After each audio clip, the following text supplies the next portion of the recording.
This hearing is now in session. Under the authority vested in me by Starfleet Command, I declare all charges and specifications in this matter have been dropped. Jim, agreed you have the authority. Mr. Spock, I believe our heading takes us near the Ceti Alpha star system. Quite correct, Captain.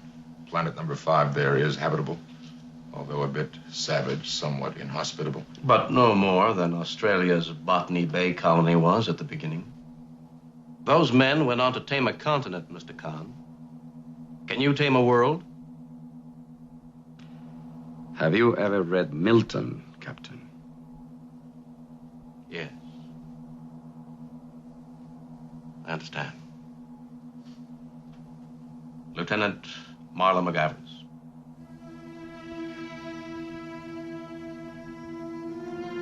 Given a choice of court-martial or accompanying them there, It will be difficult. A struggle at first, even to stay alive, to find food. I'll go with him, sir. A superior woman. I will take her. And I've gotten something else I wanted. A world to win, an empire to build.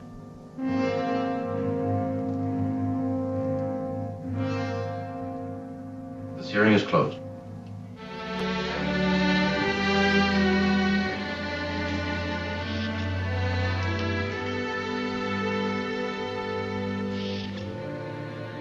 Shame for a good Scotsman to admit it, but I'm not up on Milton.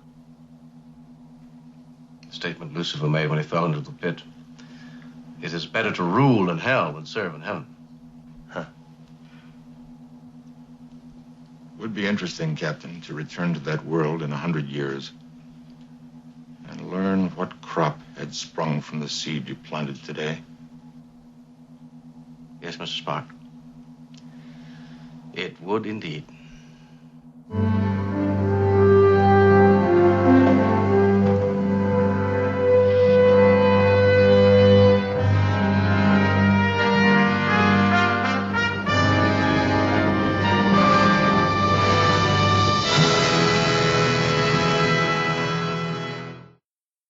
This is It Was a Thing on TV. Total Red Man has ever done something like this to me! It's, time! Ladies and gentlemen, I give you the dregs of humanity! Hello, everybody, and welcome to another It Was a Thing on TV live show. Greg here once again with Chico, and we are, yes, and we are doing the live show for Star Trek II, The Wrath of Khan. Now, remember, all the way back in April, we did the director's edition for Star Trek The Motion Picture when that premiered on Paramount Plus, and we a while back decided we're going to go through the first 4 movies. I don't know if we're going to do 5 and 6. Maybe we will. I don't know. But the first 4 are, if you will pardon the pun, Paramount. Oh, I see what you did there. Yeah. And this is actually the 40th anniversary release. So this is both the director's cut and the 40th anniversary release. Yeah, because the one we're showing in this chat is the director's cut of Star Trek II, The Wrath of Khan. And it's not necessarily a director's cut because, according to director Nicholas Meyer, he considers the theatrical version the director's cut. But this is basically a version that they said, do you approve of it? And he's like, yeah, this is fine. It's fine.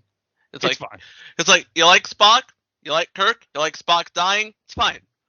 Yeah, as long as it has that, I don't care.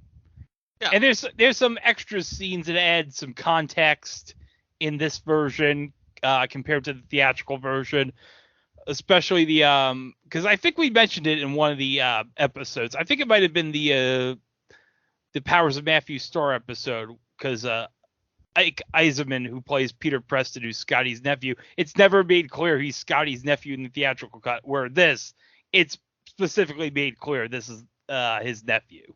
Yeah, and this would actually be, 3 years after, or 3 or 4 years after the Fantastic Journey, in which he and a group of scientists get marooned on an island in the Bermuda Triangle and meet a guy from the future and a half alien, half Atlantean fish lady. Yes, I did some deep dives on YouTube before the show. And he was in Escape to Witch Mountain. Yep. That was him. Yeah, he was in Escape to Witch Mountain. But we're getting ahead of ourselves. Let's talk about the how this movie came about. Because if you'll remember, Star Trek the Motion Picture came out in 1979. And the reviews were, let's just say, mixed. It's like everybody took one look at Star Trek the Motion Picture and said, it's fine. Yeah. There's like these overlong shots of Kirk looking at the Enterprise. We don't get it. There's a lot of scenes where nothing's happening. Kurt's wearing short shorts on the bridge. Everyone's wearing like disco-y outfits. What the hell is V'ger? It's like, it took a long while to get to the payoff, but the payoff was pretty good. The payoff was pretty good. But Paramount decided, you know what, for the second movie, we gotta like scale this down a bit. So the budget was like completely reduced, and they decided, Gene Roddenberry, we're not gonna have you like in charge of the movie. Yeah, they're basically doing what Fred Freiberger did in season 3. So they went with a television man by the name of Harve Bennett to executive produce this movie. And they actually said to Harve Bennett, hey, can you make this movie for like $10 million? And Harve Bennett famously said, where I come from in television, I could make 5 movies with that budget. Yep. So Harve Bennett looked at all 79 episodes of Star Trek to get ideas for the second movie. And he came across Space Seed, which was season 1, episode 22. Yes, and which aired on February 16th, 1967. Yes. And so the last scene, as you heard earlier at the start of the episode, gave Harve Bennett the idea. The second movie, we're going to see Khan in this movie. So they ended up getting back to reprise the role of Khan, Ricardo Montalban. And that's a coup, considering he's coming off Fantasy Islands, and everyone knows him as Mr. Rourke, so... Yeah, and the thing of it is, he had to basically relearn the role, because this was actually in an interview that he did for another DVD release, where he had to basically go back and rewatch the episode over and over until he got Khan back in his consciousness. I got a million of them today. God. Yes. And also, there's the subject of who are they going to get to direct the second movie? Well, they turned to a person who was not that familiar with Star Trek, but he was coming off a big movie back in 1979 called Time After Time with Malcolm McDowell and the late David Warner in Nicholas Meyer. Mm-hmm. Yeah, and he had no idea about Star Trek, but he said, you know what? This is a compelling story, so I might as well go on with it. And perhaps it's the best, and perhaps it was the best way to approach a Star Trek project with absolutely no knowledge of the franchise whatsoever. It's like what J.J. Abrams did with the reboot series, and he just said, "I'm not here to make a Star Trek movie for people who like Star Trek. I'm here to make a Star Trek movie for people who like movies." And that's what Nicholas Meyer did. Yes. All right, so turns out to be one of the best in the franchise. In Star Trek 2, yes. So what you're going to do here, is if you have the now, unfortunately, right now the director's cut of Star Trek 2: The Wrath of Khan is not on Paramount Plus as we speak, as we're recording this in August of 2022. But if you have your old DVD copy lying around, or if you have a Blu-ray of this, because this was released on Blu-ray for the 50th anniversary of Star Trek in 2016, and it's on the Star Trek 4 movie collection Blu-ray 4K set, and it'll be on the upcoming 6 movie collection 4K Blu-ray set. And if you are listening to this in the future, it's going to be on Paramount Plus. So, the director's cut's going to be on Paramount Plus, they said? It should be. Well, it's not on in August of 2022 at the time we're recording this. In the future, where we do not live just yet. Okay, well, presumably, maybe when they get all the 4K masters up, maybe. I don't know. Maybe. I think this is also up on Vudu and iTunes and Google Play, the director's cut too. So you can buy it there and you can follow along with us. So, all right, I'm going to give a 5-second countdown. And then when I hit play, you'll hit play. All right. So it's right at the very beginning of the thing. So it'd be at 0000 is the time code. So I'm going to give the 5-second countdown right now, and then I'll say play. Okay. All right.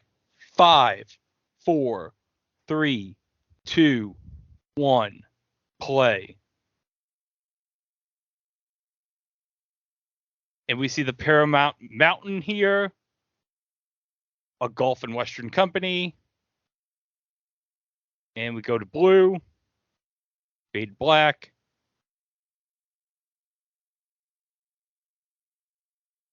This is already looking like a second season episode. Yes. Or should I say a third season episode? Something like that. And by the way, I should note the music in this, done by the late, great James Horner. Nice. Yeah, I think this was like his first big movie he scored. And they'd get him back for Star Trek 3.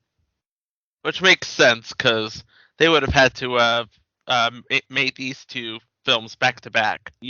Yeah. In order for the story to make sense. But I really do love this score. It's actually one of my favorite scores. I actually got in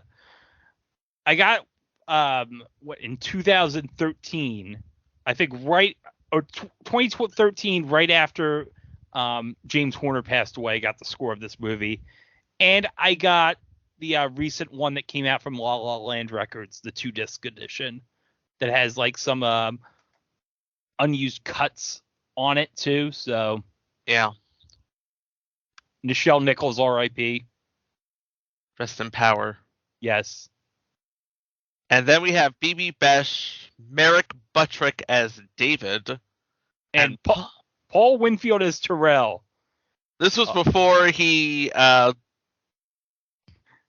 did this was before he did the thing with Darmok and Jalad at Tanagra. So, or when he was the Don King fight promoter in The Simpsons. You couldn't give me one lousy round, Mo. We also have the first appearance of Kirstie Alley as Savick.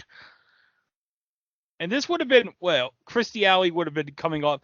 She was, for those that don't know, she was actually contested on Match Game. Yep. She was an interior designer from Kansas. And then, I don't know, somebody saw Match Game and said, get me that interior designer from Kansas. Oh, she was also on Password Plus. Not to be confused with the Canadian version, Password A. No. All right. Directed by Nicholas Meyer. Legend. Yes.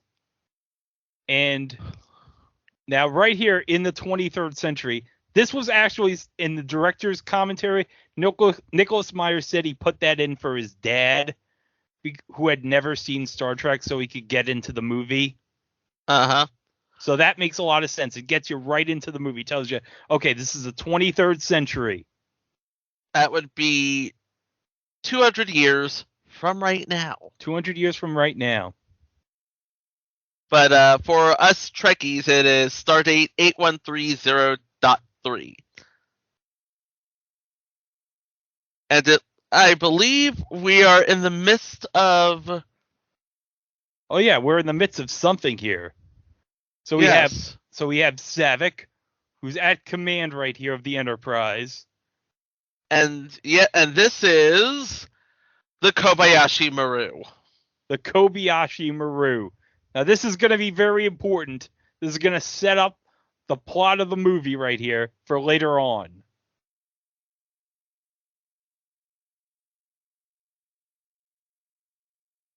Okay, the neutral zone.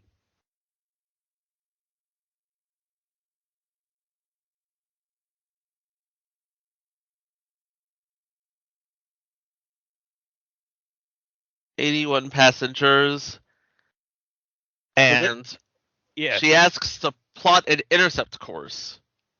But if the Klingons or the Romulans find out, they're going to be screwed. Yep. And Sulu's like, okay. All right. Nice early CG there. Oh, yes. There's a lot of early CG. In fact, the CG for this movie in some sequences was done by this small little company from Lucasfilm. I don't know if you heard of them. Pixar. Yeah. And we've lost the signal. Oh, crap. Oh. And we have Klingon warbirds. Nice for use of stock footage from the first movie.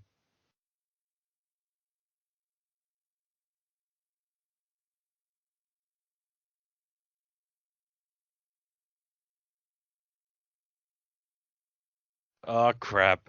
They're going to fire. Yep, they're going to fire. Boom.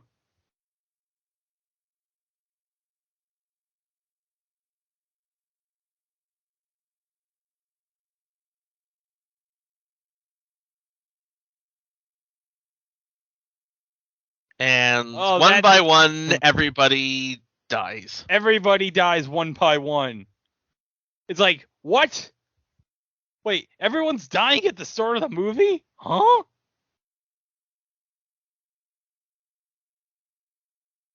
But like we said, yeah, this is the Kobayashi Maru. Wait, why is there light? Oh!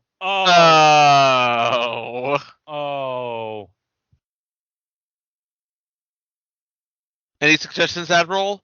Prayer, Mr. Saavik. The Klingons don't respond. Prisoners. Yeah.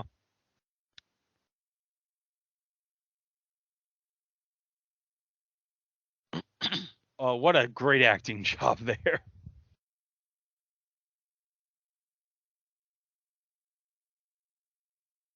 So yeah, this is clearly Starfleet Academy. In beautiful San Francisco. Yep.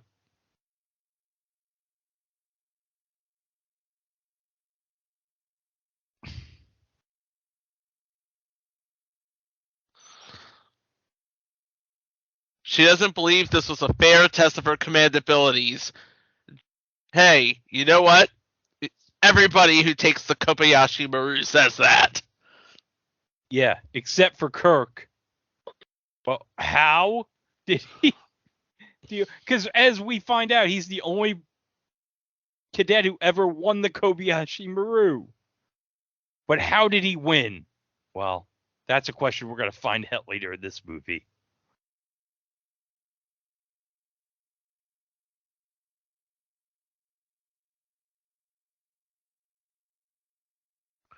Huh.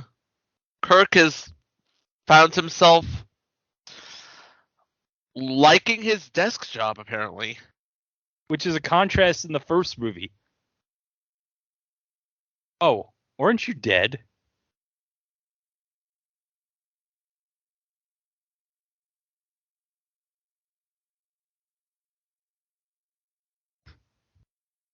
I have this one guy in the background here just vacuuming.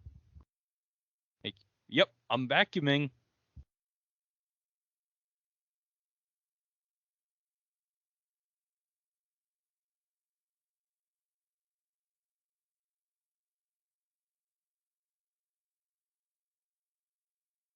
It was the best of times. It was the worst of times. Oh yeah, it's his birthday. It's Kirk's birthday.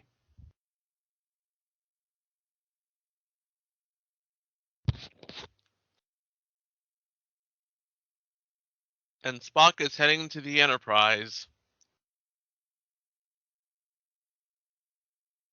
Yeah, Kirk's just going to go back home. And now here we are in his apartment in San Francisco. Right on the waterfront right there. Right on the, nice view of the bay there. Yep. And if I'm not mistaken, that little baker's rack thing he's got, very popular design in the 80s. Yeah. And by the way, if you look closely in the background, you can see a Commodore PET in the background, which is actually a computer that William Shatner did commercials for around this time. Mm-hmm. But yeah, McCoy brought Kirk some Romulan ale for his birthday. 2283. Good year for Romulan ale. Yeah.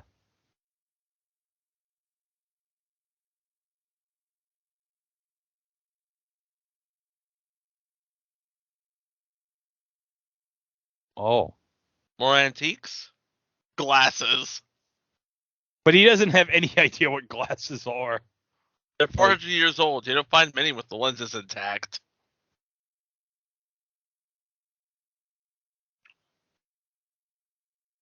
For most basic areas, I administer Retinax 5. Retinax 5. Yeah. I'm allergic. Cheers. So it's either glasses or nothing. Well, that stinks. And you see Kirk, he's like... Yeah. Ugh. He's like, that's smooth. Ugh.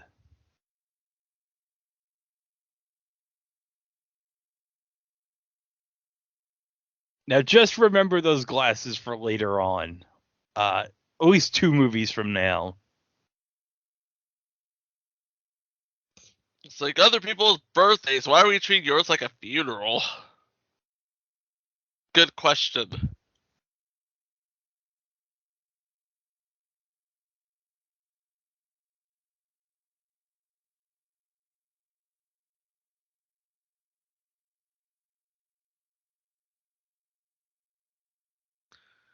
And Bones is busy trying to remind Jim of his time back in the first movie.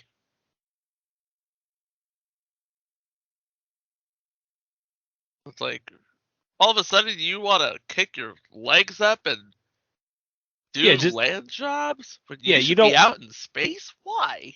Why would you be content being a friggin' desk jockey? Desk man at Starfleet Academy.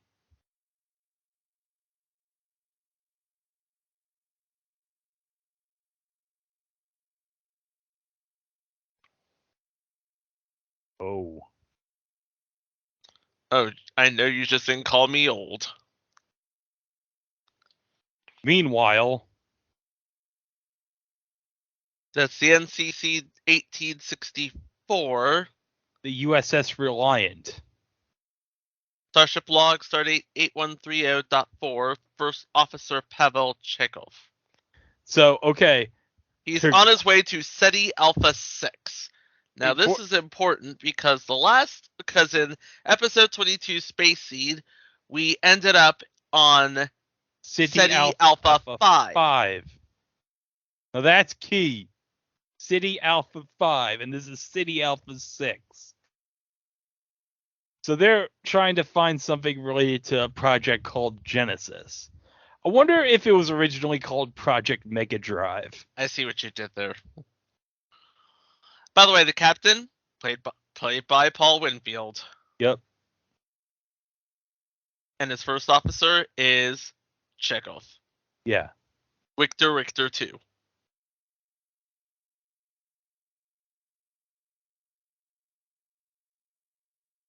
And Carol Marcus is a doctor now. Oh wait, no.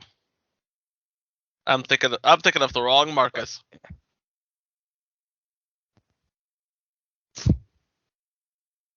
Or maybe it is Carol Marcus. Yeah.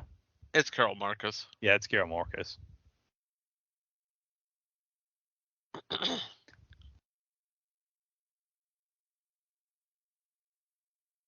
Now they're trying to make sure. Now we don't know this yet, but the whole point of this is there has to be like no life on the planet, none.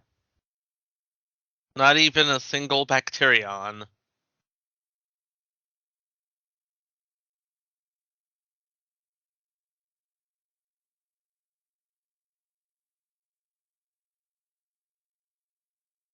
And of course, we're introduced to Carol's son David here in this scene. It looks like a bit of a goober, if you ask me.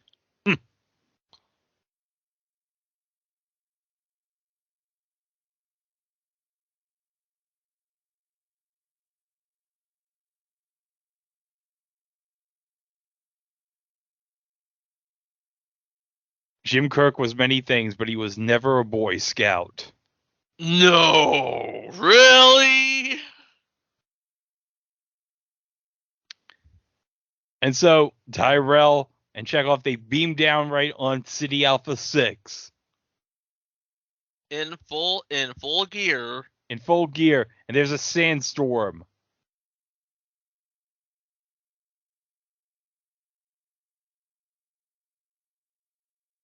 Oh, this has got to be correct. This has got to be correct. Yep, it's supposed to be a garden. It is a garden of sand. It's just sand. And the occasional boulder. Boulder!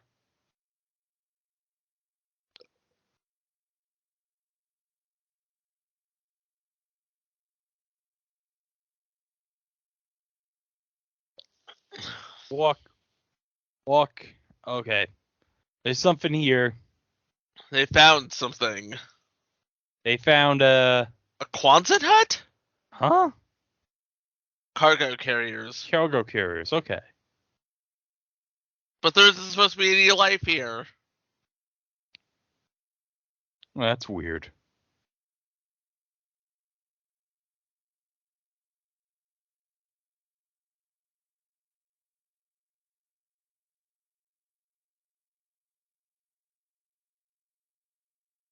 So, what do you suppose is inside it? What do you suppose is inside a space double wide? Oh, you got me. Yeah, this looks pretty run down. Yeah. This has definitely gone in. And if I'm not mistaken, it looks pretty much lived in.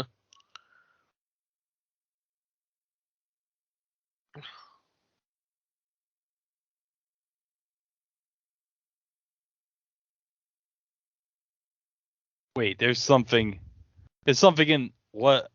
Huh? There's something in there. Huh. And wait. Moby Dick King Lear. SS Botany Bay. Botany Bay. Botany Bay. Oh no. Uh-oh. Uh-oh. Yeah, so they gotta gotta get out of here. We gotta get the hell out of this place.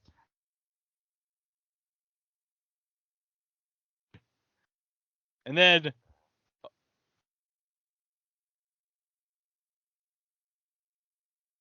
uh-oh.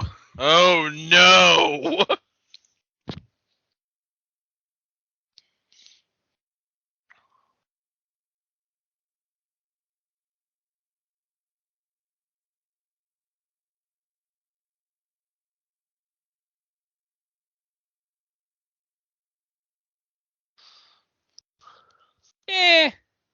They'll be fine.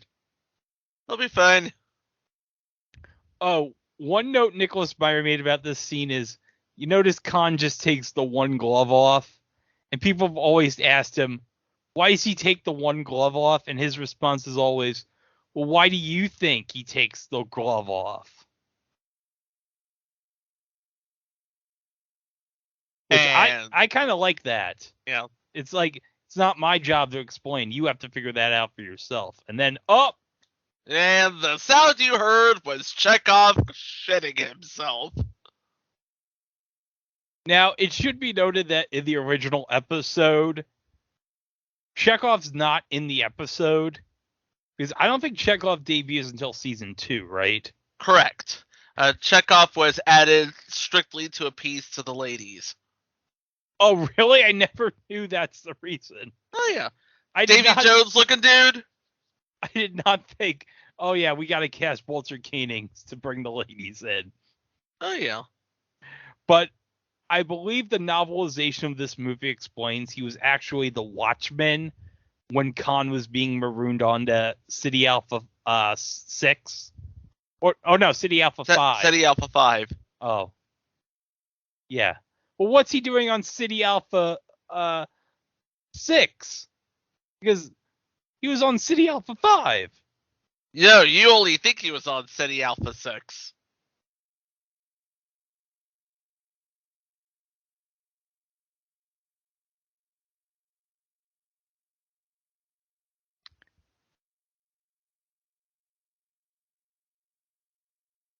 And forget 100, this is 15 years later.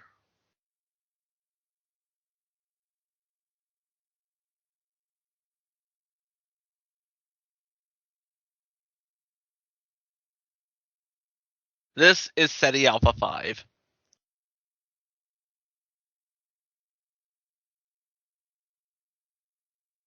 Wait, he never told him? What? Chekhov, you never told your captain this tale. I don't even know this tale. I don't even go here. I don't even know who Admiral Kirk. I've never met the guy. Wait. Admiral.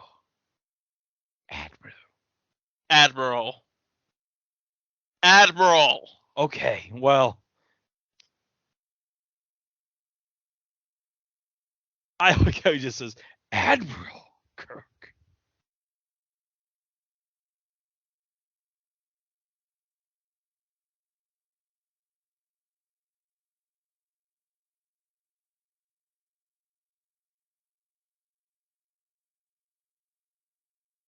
This is Ceti Alpha 5. Surprise, son.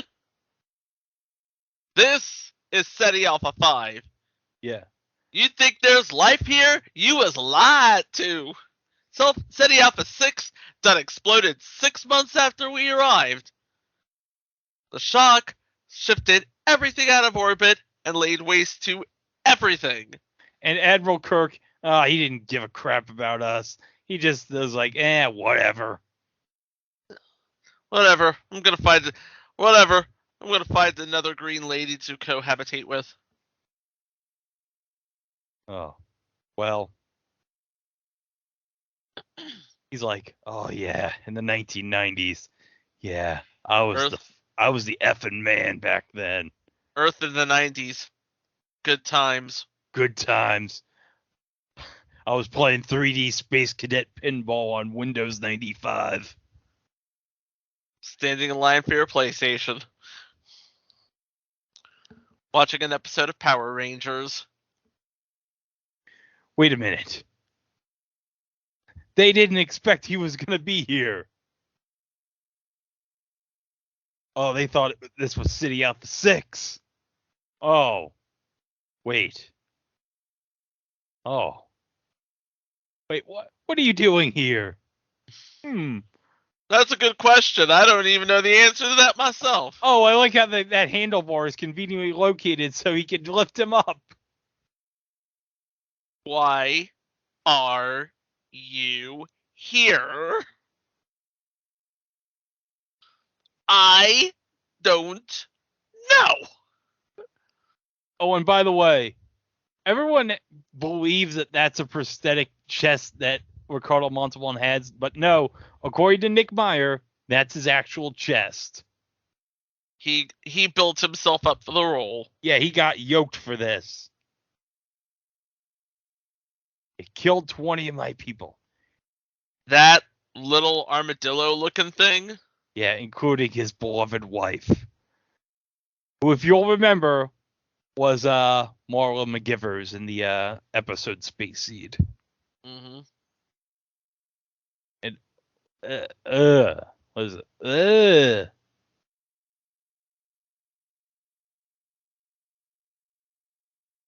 Oh, that's ugly. What are they pulling out?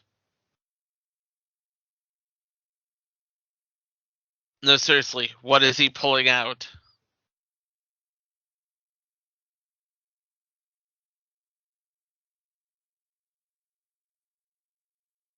Oh. Their little baby, whatever those are.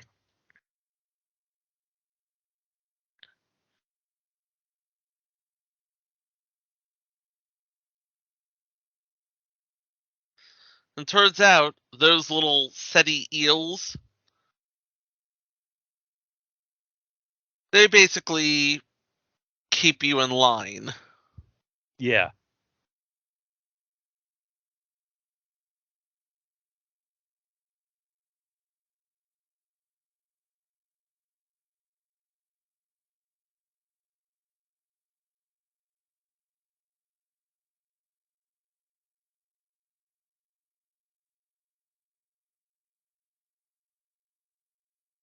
Oh no. Ugh.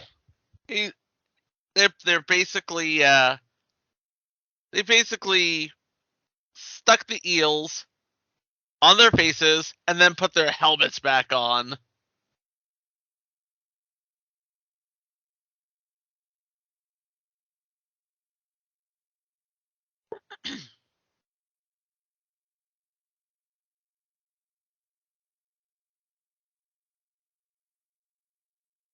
Why are you here? And where may I find James Kirk?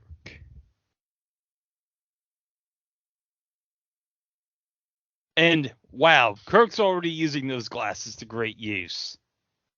Yep. Reading A Tale of Two Cities. So yep. now they're heading back. Oh yeah, great reuse of stock footage right here from the first movie. Yeah, too bad none of it is remastered for 4K. Well, this is the DVD cut of in the rip right. They're still waiting for the good stuff.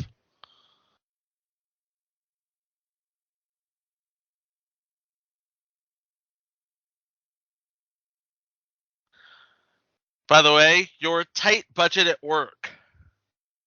This is the exact same entry seen in the motion picture. Yeah. Except way shorter this time. Yeah.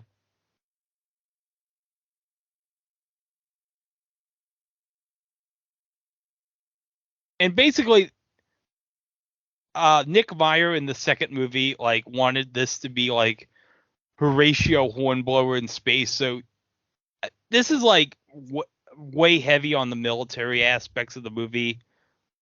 Mm-hmm. Like the whistle there that the what do you call that person? Like the helmsman, something like that. Yeah. Anyway, so we're back on the Enterprise. Spock's the captain. The Enterprise is actually being used to train Starfleet Academy recruits. Yes. And there's Peter Preston, played by Ike Osmond, as we mentioned earlier.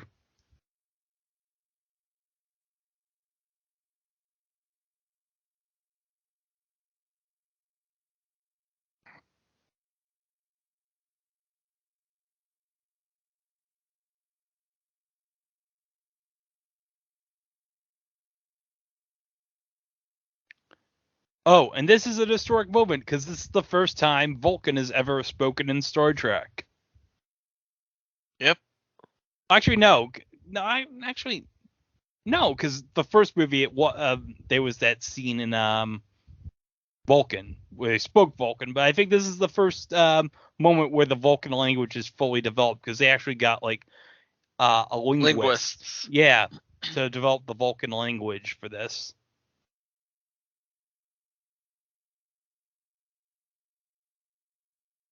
And this is actually a scene that was added for the director's cut. Yep, that was shown in the 82 ABC the ABC network version. The 82 ABC network version, or 84, 85. I think this movie would have premiered on ABC in 85. Okay.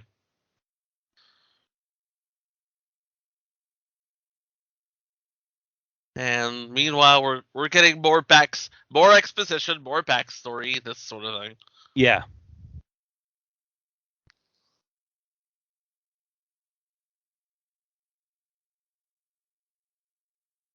Blind is a Tiberian bat. My sister's youngest. Spunk. Yeah. And that's the scene that establishes, it's Scotty's nephew.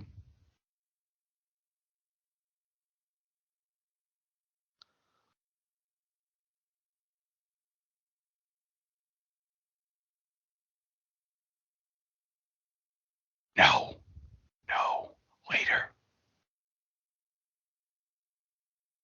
Light it up. Light that baby up.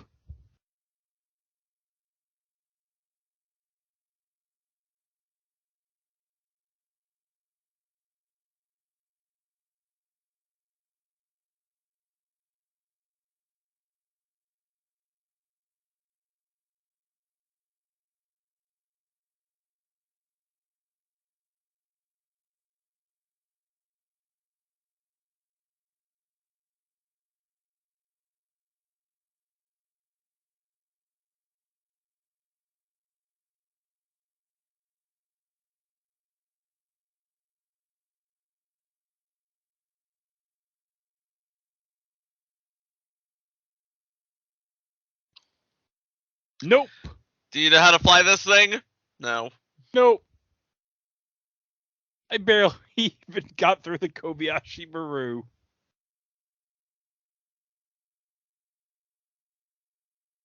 And he says, "You're about to fly this thing." Nice try, but you're not getting out of it that easy.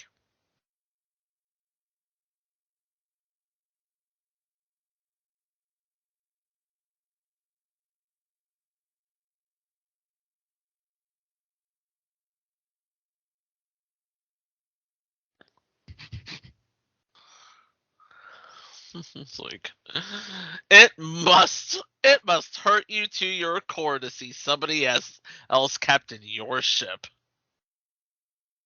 And especially someone from the Academy. It's like, I was flying this baby when you were in. What do Vulcan babies wear? Oh, like this space guy in the suit, like, yeah!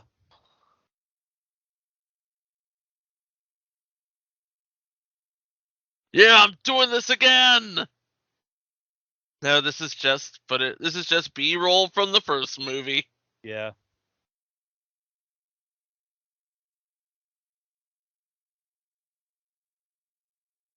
But it's good reuse of B-roll from the first movie. Oh, totally.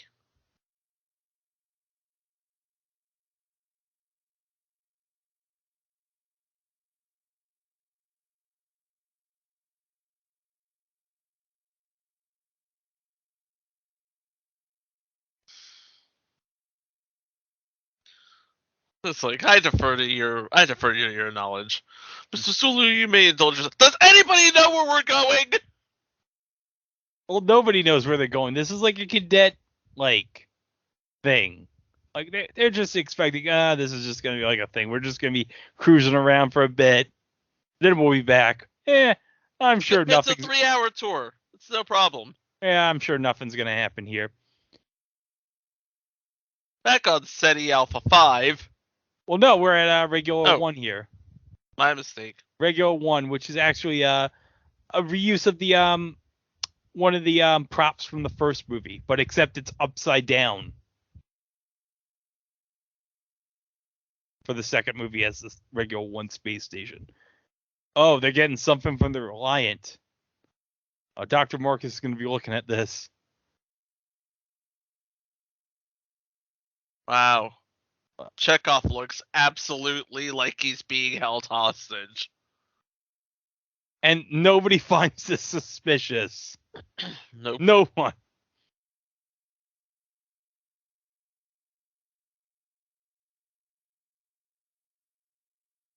No. No. No, everything's all good. No. Oh, now he looks happy. It's like 30 seconds ago, you looked like...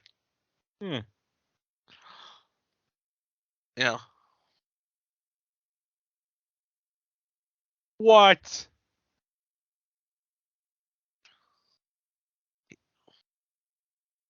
Who gave the order? Starfleet Command?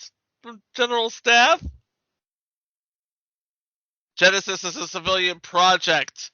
Starfleet doesn't own it. I have my orders?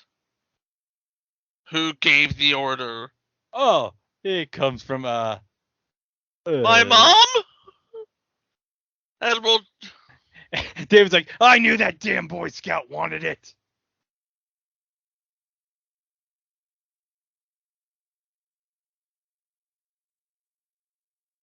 He wants it, he's not going to get it. Well, I'm sorry you feel that way, but, you know... we're going to take it. Just deliver it on our arrival.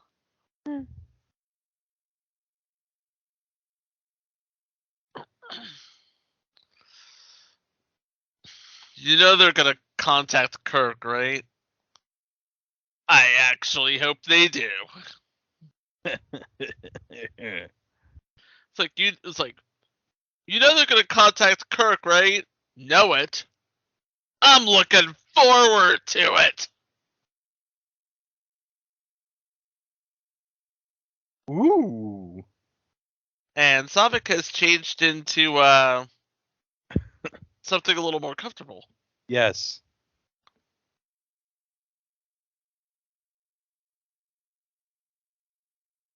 I'm not at all certain that Kirk has noticed, but yeah.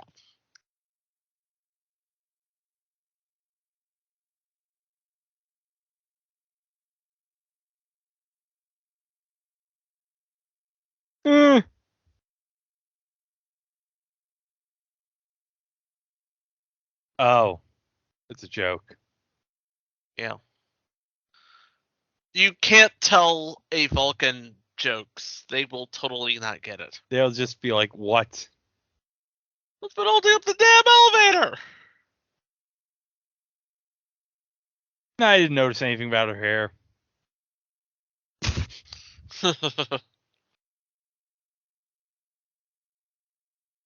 Urgent compic from Regula I, sir. Oh. Carol Marcus. Oh. Oh, the ex-girlfriend's calling. The ex-girlfriend wants her money. No. Dangers of reopening old wounds.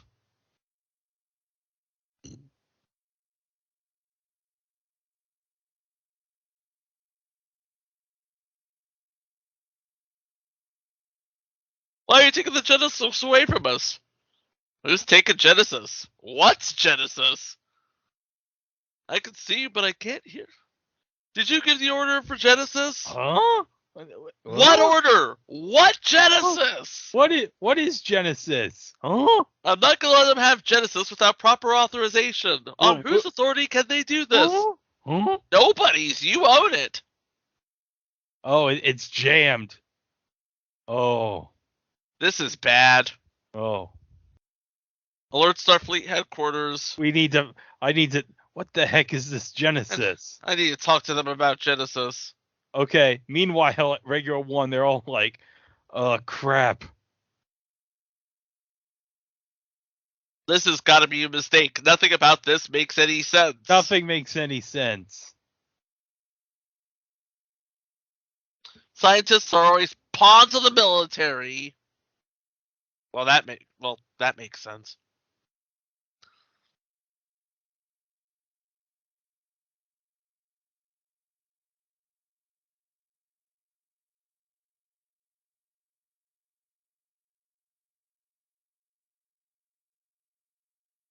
Oh.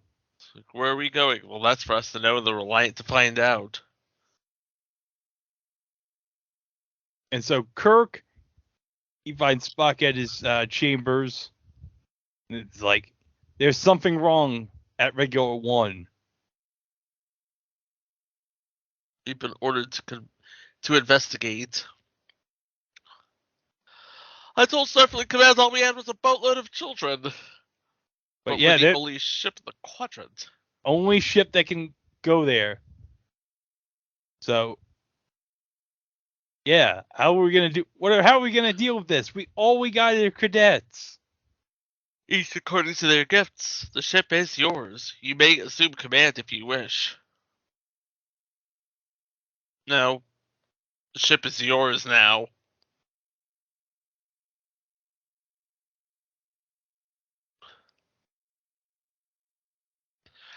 Spock is trying to get Kirk back in the chair.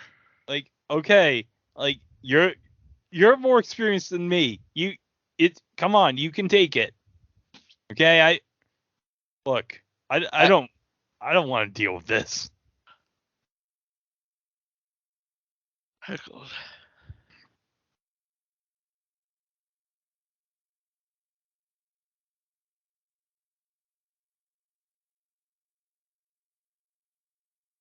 It was a mistake for you to accept a promotion. Commanding a starship is your first, best destiny. Anything else is a waste of material. Oh. Well, now that you put it that way. Oh, the needs of the many outweigh the needs of the few. Or the one. Or one. Or just one. You really want me in the chair, don't you? Yeah. Okay. Okay, I'm going in the chair.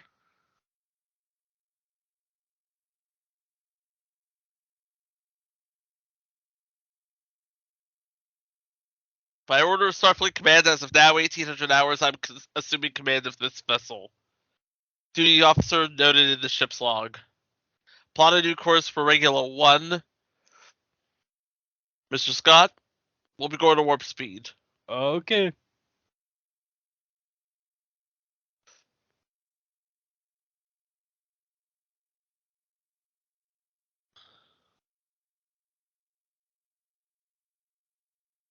I know none of you were expecting this, and I'm sorry. I'm going to have to ask you to grow up sooner than you expected.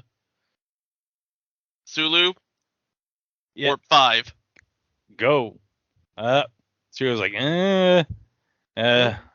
well, so much for that. So this is a thing that's happening. Oh, they're gonna. Oh.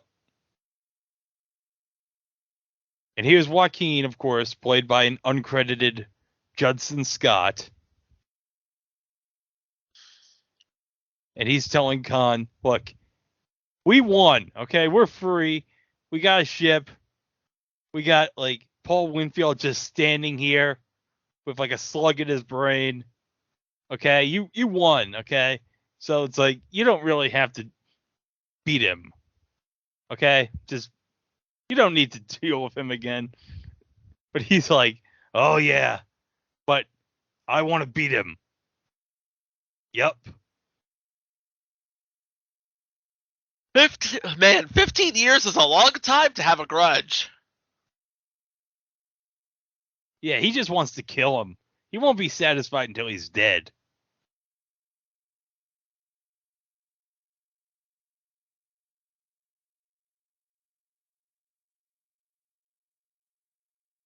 And Uhura's trying to get up with Regula. And nothing. It's not happening. No.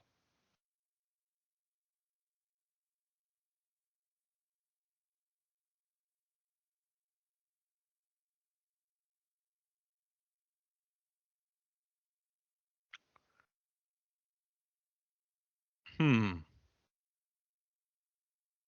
12 hours, 43 minutes at present speed. They will be at Regula I.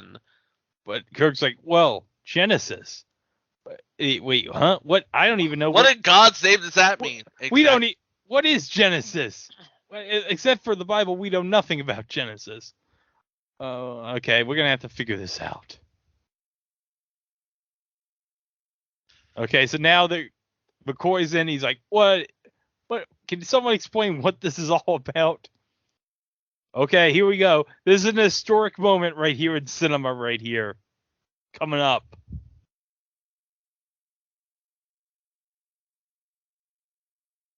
I remember I was at the first thing I ever saw from Star Trek 2, I was like 9 years old. I saw like in New York City, like this scene right here at a museum. And I thought this was like the coolest thing I'd ever seen. This part coming up. This looks like an FBI film. Something like that. And Dr. Morcus explained what exactly Genesis is. Well, it is life from lifelessness. Okay. So basically it's all this sciencey stuff where it's like, okay, basically like all this will like form a dead matter into like living matter. You ever played Terraforming Mars? It's kind of like that. Yes. There's like 3 stages. There's a torpedo. So they're going to shoot this torpedo. Okay, this is the sequence right here. This is what Pixar did right here. It's like fireball and then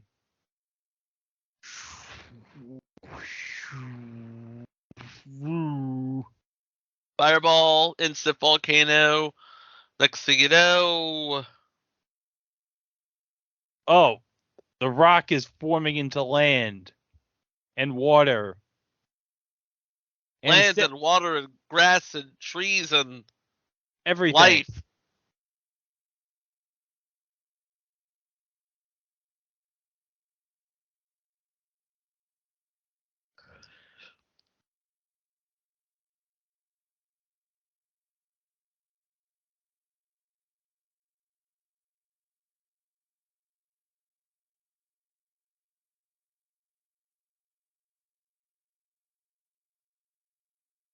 It's a grass and water and clouds and trees and life. But McCoy's like, wait a minute. Wait. What if this was on something where life already existed? And Spock explains, yeah, this would destroy life in favor of the new Matrix. And McCoy's like, what? What? You're basically creating to destroy or destroying to create. Yes.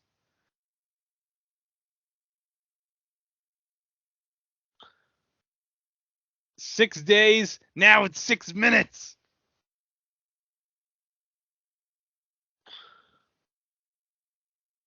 And as Spock's like, wait, wrong hands. Who are the right hands? What's right? What's wrong?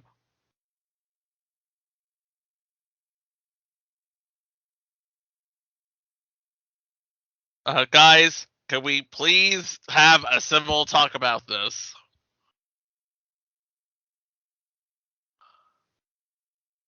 The man's talking about logic. We know he's talking about logic. It's sort of his thing. But Savik's on the comm. The vessel is in our area and it's closing fast. And it's the Reliant. What?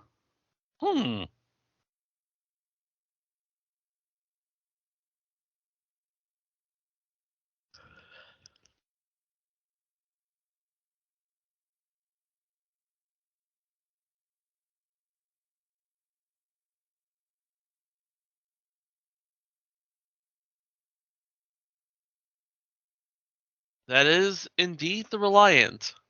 Yes.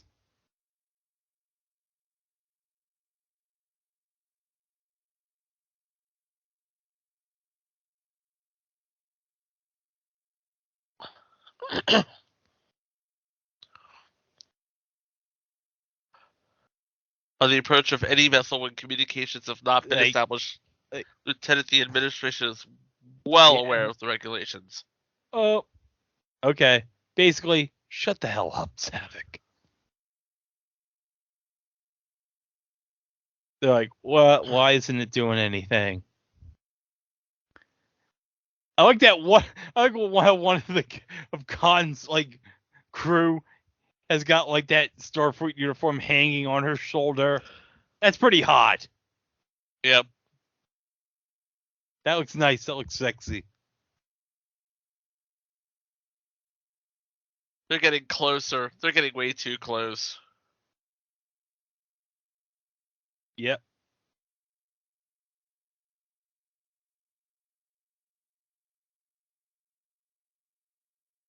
And I love this music right here from James Horner right here.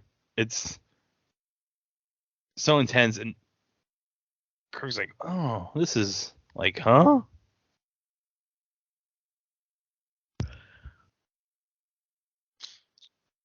Well, might as well, just in case something happens here.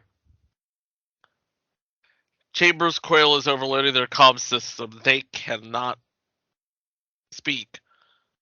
But scanners indicate that it's normal. Oh, they're going to raise their shields.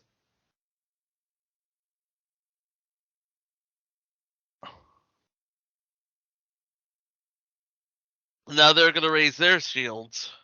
But no, they can't do it because... Can't do it in time, though. No.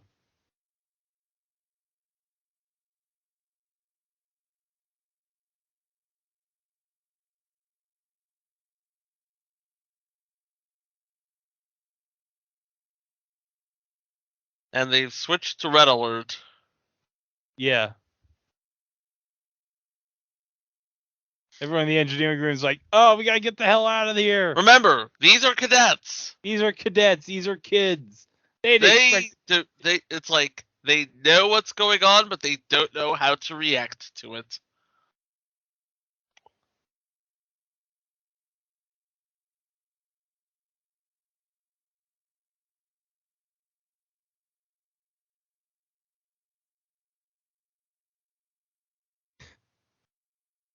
So it's like, okay.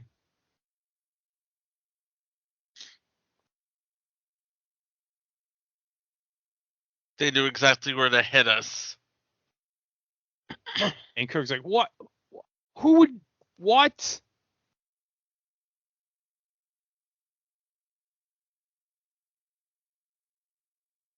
Oh.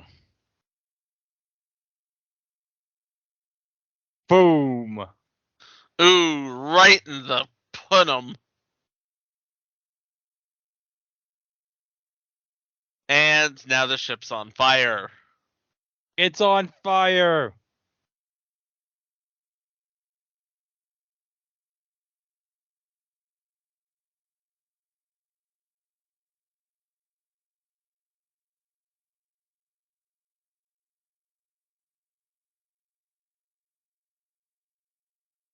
And now they're now they're interesting.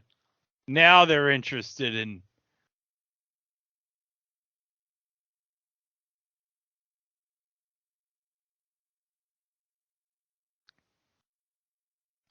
I want to know who I'm talking to.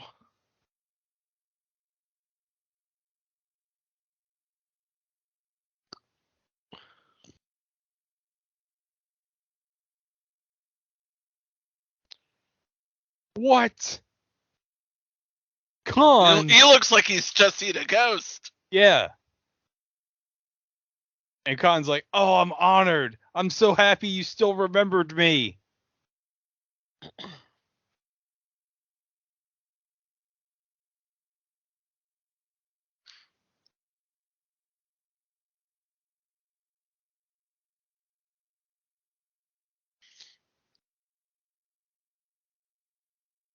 It's like, Yeah. I've deprived you of your power, and when I come around, I'm gonna kill you. But I wanted you to know that I beat you. So.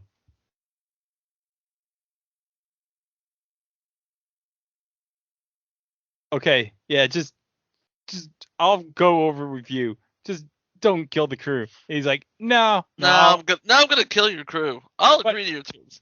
If, big if, in addition to yourself, you give me all data and material regarding the project called Genesis. Oh. Yeah. What is this Genesis? And Khan's like, shut up. I know you're a lying sack of crap.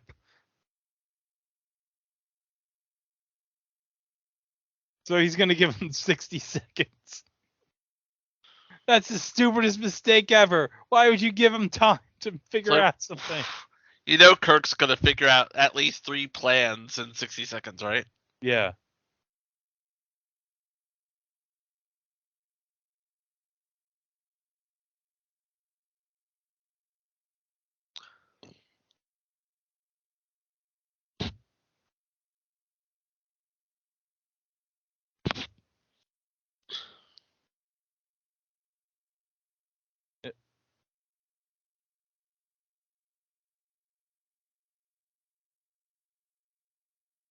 Nope, I don't care. Time is luxury you don't have. Oh, well. By the way, fun fact. Yeah. In the 2 hours of this movie, yeah, Kirk and Khan are never on the same ship. No, they never have a face-to-face encounter.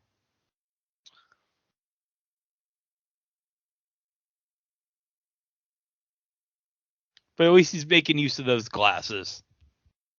Yeah. So, he is coming to terms with the fact that he isn't old. Yes. So they're going to lower Reliant shields and assume that Khan isn't smart enough to figure out how the shields work.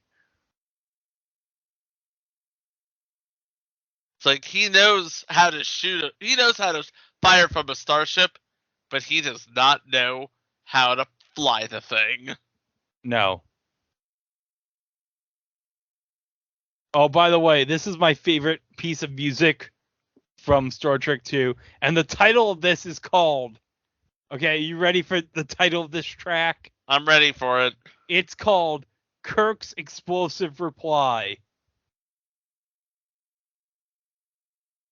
And by the way,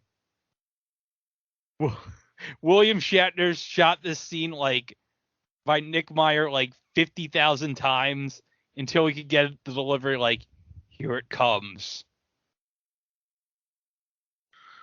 So as to not give away where's the override? Coming. Yeah. Where's the override? Where the hell is the override? Nope. They're gonna... Yeah. Because you see why they shot that scene 50,000 times for this effect here.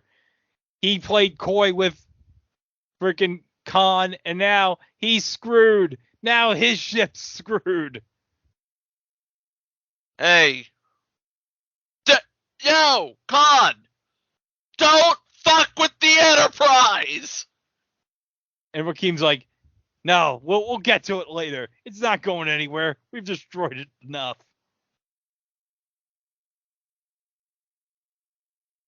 You did it. I did nothing. I bought us some time. Yes. Okay, yeah, we did it. Okay. So now, all right, let's just see. All right, how bad we've been hit. It's like, oh, crap. Oh, that's bad. Yeah. Even he Spock, lost his nephew. And even Spock's like, oh.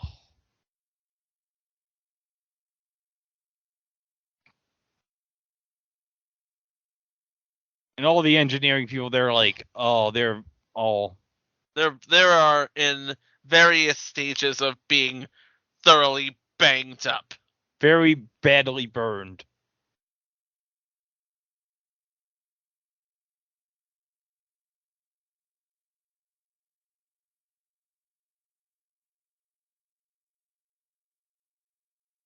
Preston just wants to know. Yeah, is the word given? Yep. Okay. And then. Oh. And Oh. This. Oh. that's bad. Ugh.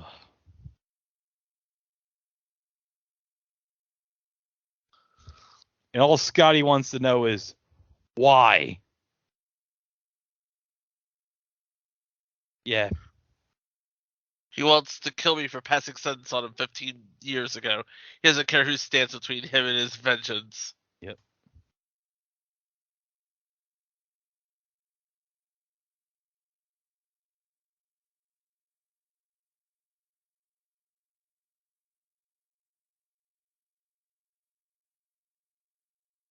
Ox power has been restored, and we can proceed at impulse. Ugh. We gotta get to Regular 1 and figure out what the hell is going on here.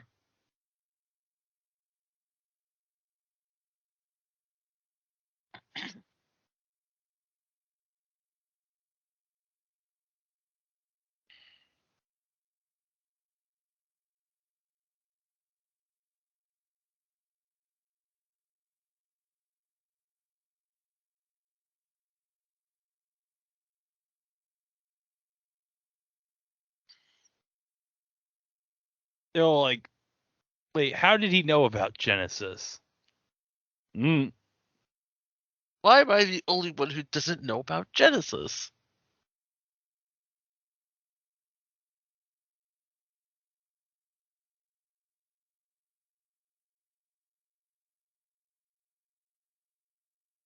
He said, you gave as good as you got. No.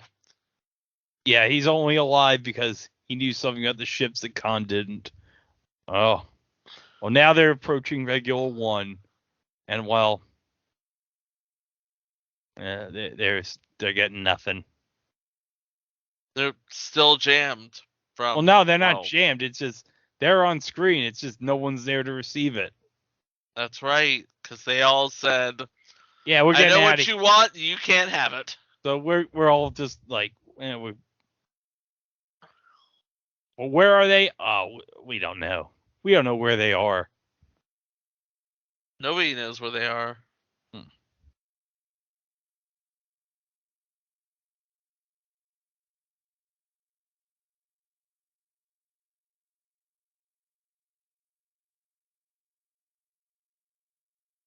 I like that Kirk just said, I'm not even gonna change my uniform. I'm just gonna keep it the way it is with the blood on it.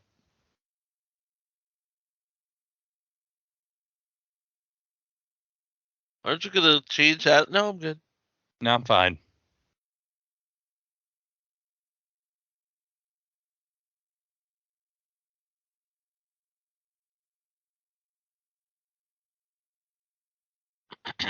Okay, so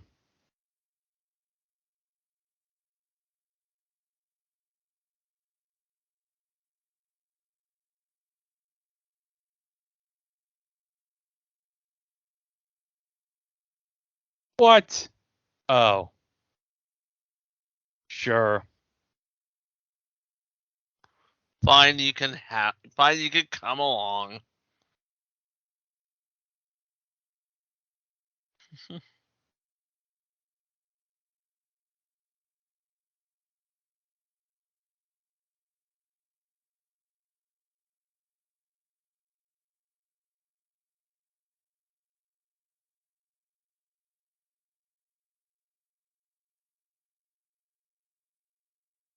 I kind of like these uniforms right here. They're kind of like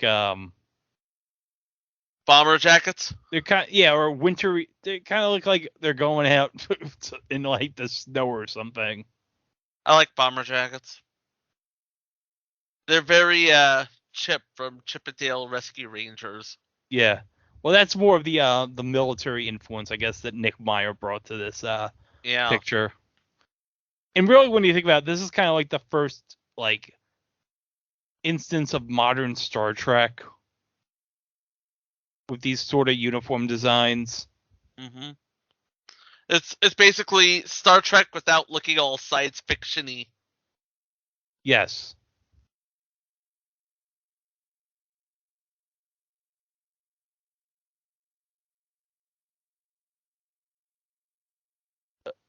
There's a rat. How'd a rat get on this space station?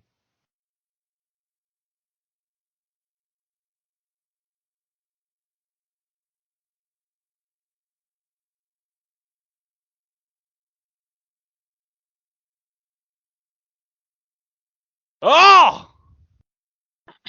Oh! Oh. Jim, you need to come and see this.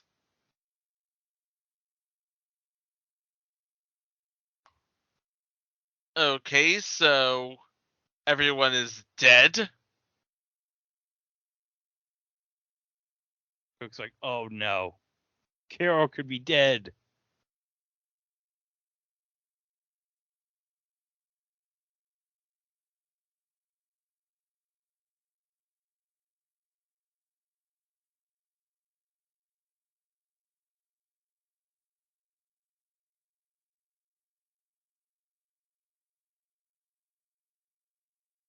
I guess what was that? Like a... Oh, in case of emergency, break glass. Basically. Oh!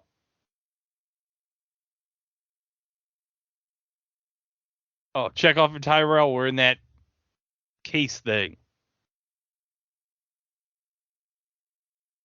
It was Khan. Oh, we found him on Ceti Alpha 5. We thought it was Ceti Alpha 6, Admiral, but it turned out to be Ceti Alpha 5. He put these horrible eel things. Oh, it was terrible.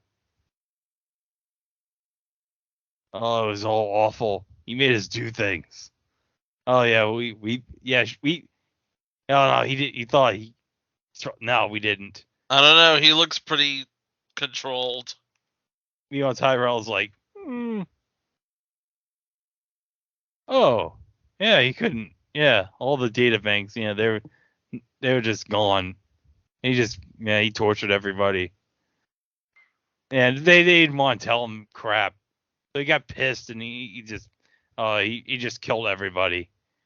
He wanted to just blow this place up, and he was like, whatever. He had to get back to the ship and kill you.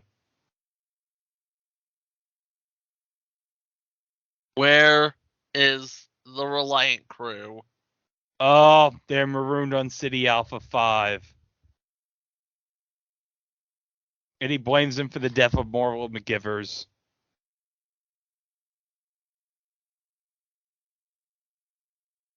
Well, the escape pods are all in place. Where's the transporter room? Oh, there it is.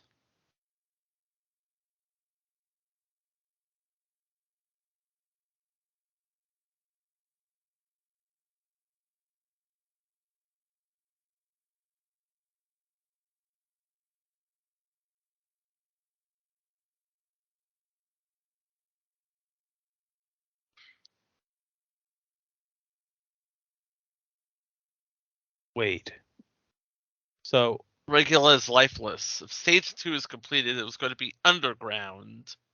And Savage, she's in the dark. She doesn't know about Genesis. She's like, what? What is this stage 2 you're talking about? Okay.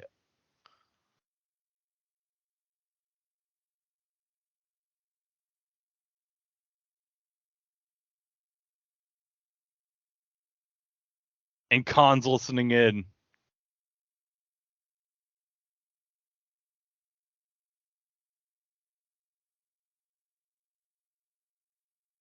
Oh, they can't even beam him back. So it's like, okay, if you don't hear us in an hour, just restore all your power. Go take the Enterprise to like a star base and just be like, okay, just leave us. We're not going to leave you. Well, if we're dead, there won't be anybody left. So it's like, you can just go ahead without us. Oh. And everybody's like, we're not going anywhere, sir. So they're going to go wherever they went to. Wherever that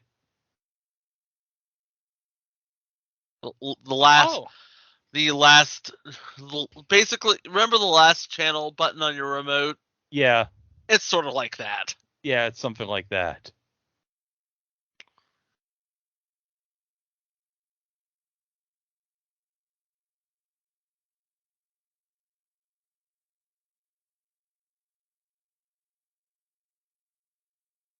And sure enough, it looks like they're underground. Yep, they're underground on this moon.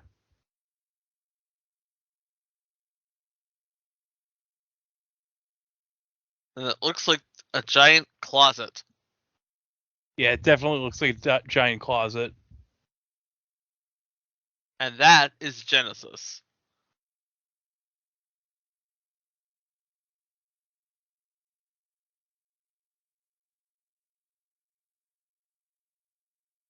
And David found the Admiral. Yep. He's not happy. He's not happy. I'm Dr. Marcus, you idiot. Wait. What? Oh, he just figured it out.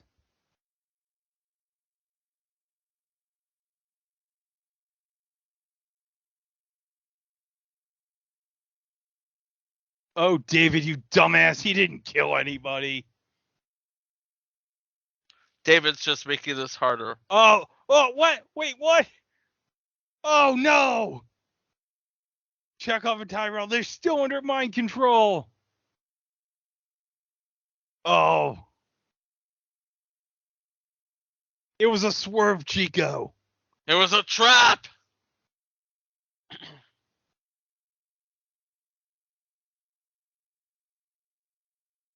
Oh, he vaporized that other guy.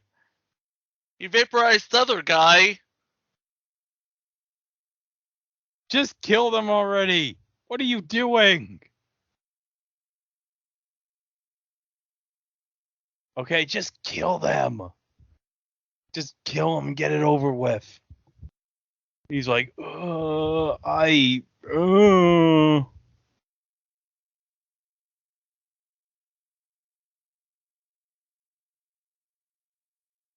Yeah, I can't do this.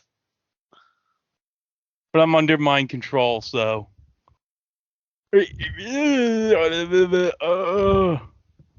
Ah!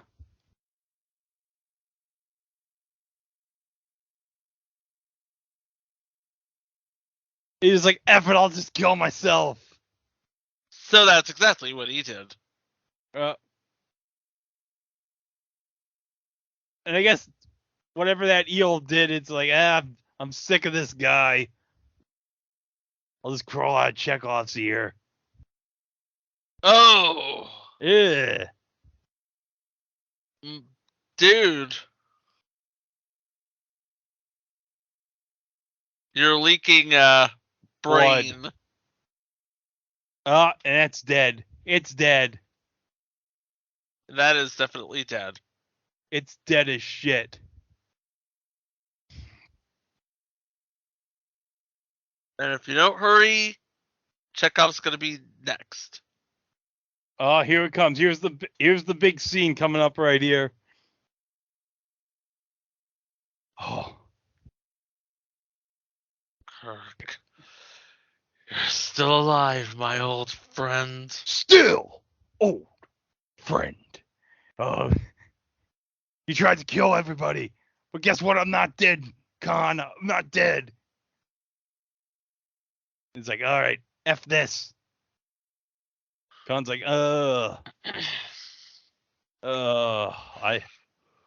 not even gonna. Yeah.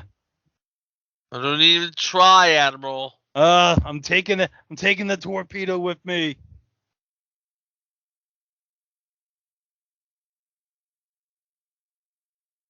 By now, everybody's pretty much resigned to. Yeah, they've all figured this out. They've been hoodwinked, flim-flammed. They got torn-swoggled. They were fooled. And Khan's like, I'm just gonna I've made you submit so much, and I want to keep on hurting you. And I'm just, in the end, I'm just gonna leave you, as you left my wife, just marooned on the center of a dead planet for all eternity, buried alive, buried alive. And then, yay! He said the line, Chico. He said the line. That's the line. Con! And somehow this echoes. I don't know how this echoes throughout the moon, but it does.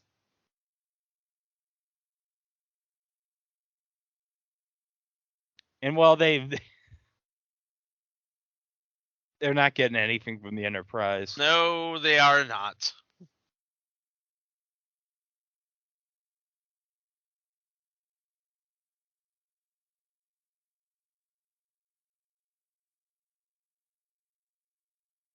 And Chekhov's just like holding the ice pack on his ear.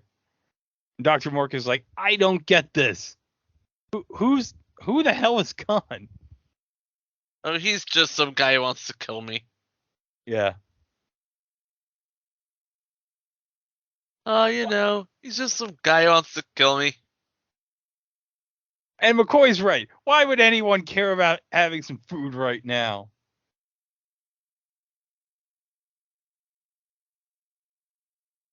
Oh, good. I hope they have astronaut ice cream on the Genesis planet.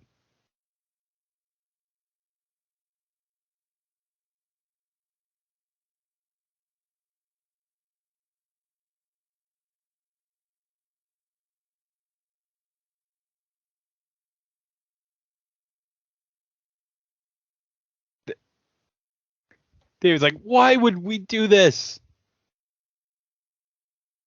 I don't know, because it's fun. All right. Whatever.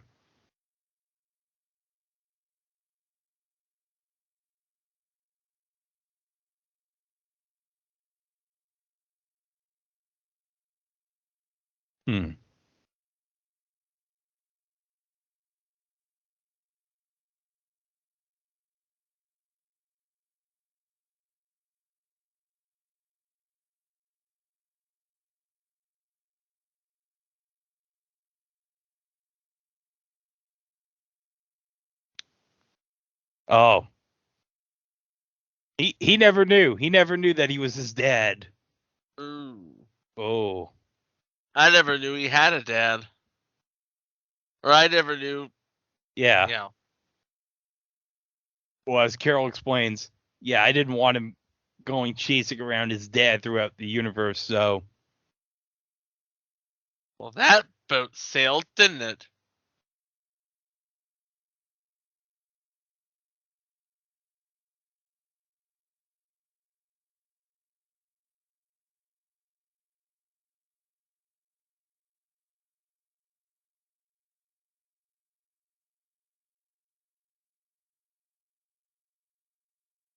Yeah.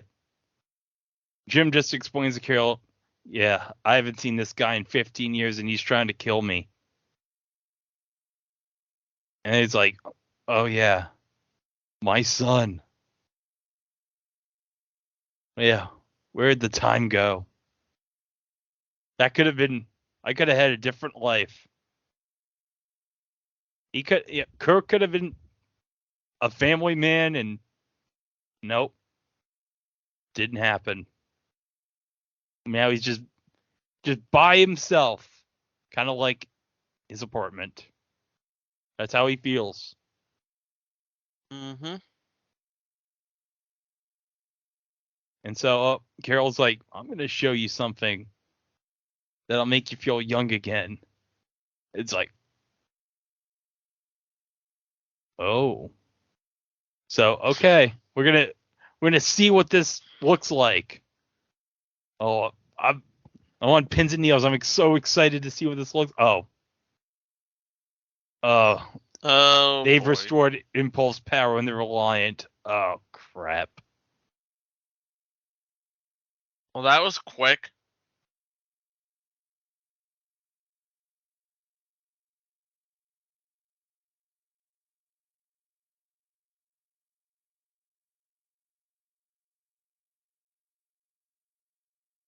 Whoa.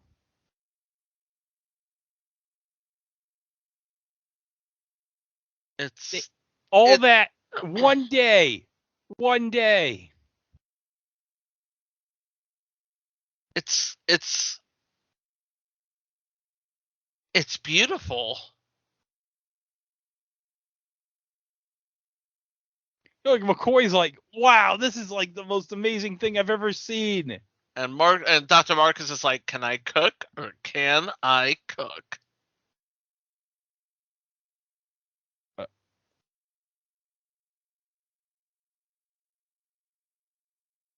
Sounds like, wait a minute.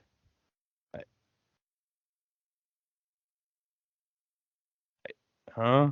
Where's the ship? Nobody's seen the ship. Oh, Savik wants to figure out. Okay. How did you beat the Kobayashi Maru? Oh, yeah. I'm curious. How did he beat this? Oh, he's the only Starfleet cadet that ever won it. And then I reprogrammed the simulation so it was possible to rescue the ship. And basically said he cheated, changed the conditions of the got a commendation for original thinking. I don't like to lose. Then then he's never faced a death situation. But Kirk's like, I don't care. Yeah. I don't believe in no-win scenarios. Yeah, screw that. All right, it's 2 hours. All right, Spock, can we get back on the ship? All right, they're gonna get back on the ship. I don't like to lose. Hey, just take a bite out of the apple.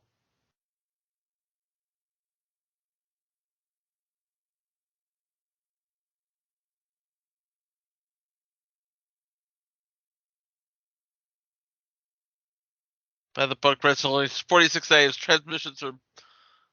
Yeah, no encoded message on open channels. Oh. You lied. I exaggerated.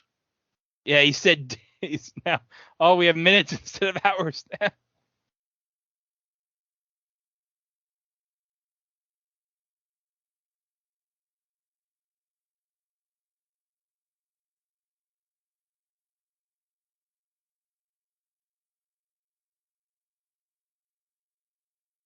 All right, so yeah, he just told Spock, yeah, that young man is my son.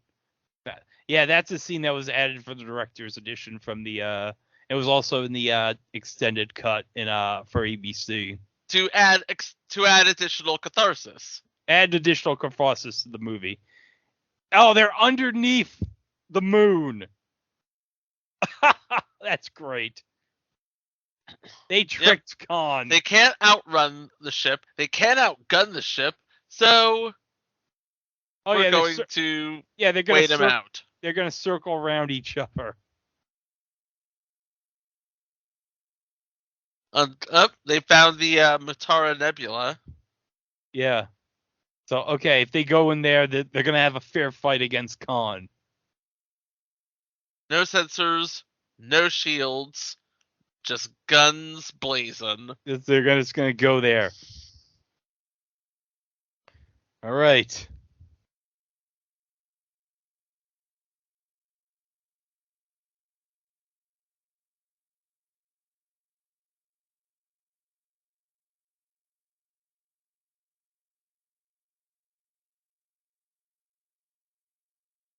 Ship's on red alert again. And the crew is like, all right, let's get ready. Oh, you see that torpedo getting loaded now. Remember that. This is setting up something later. Mm-hmm. Yeah. Uh-huh.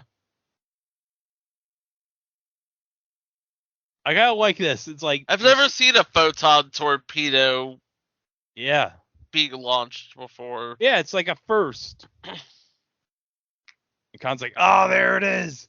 There it is. Yeah. Oh. Not so wounded as we were to believe. Yeah.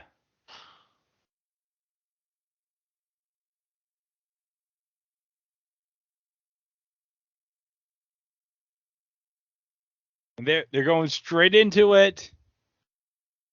The Matara Nebula. And I think the effects of this, I think they actually got the effects for through a water tank. They dipped some chemicals in it to get that cool effect. Ah.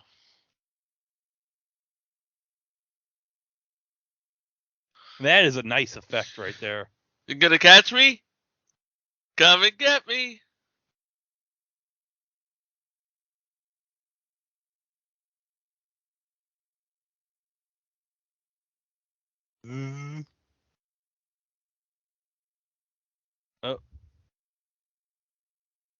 Oh, they missed. What happens if the Reliant fails to follow us into the nebula? Oh, they're gonna follow. Oh, because Kirk, he knows Khan better than anybody. Oh, he'll follow us. And David just wants to take a look-see.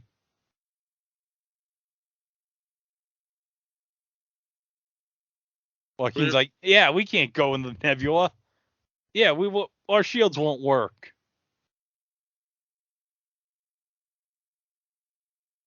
Oh man. He's gonna bait him. Kirk's about to troll Khan here.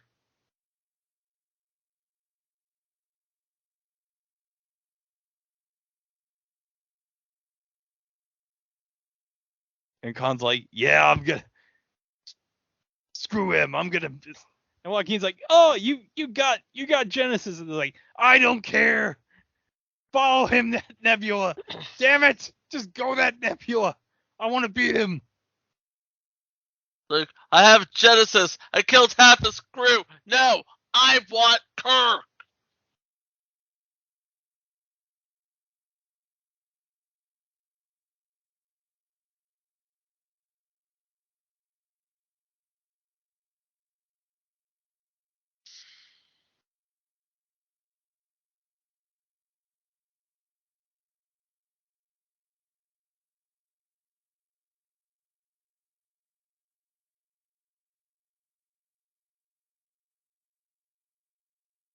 Oh, by the way, while we have a moment, the design of the Reliant, you notice how it's like you see how the what do you call what do you call those wings on the ship? The nacelles?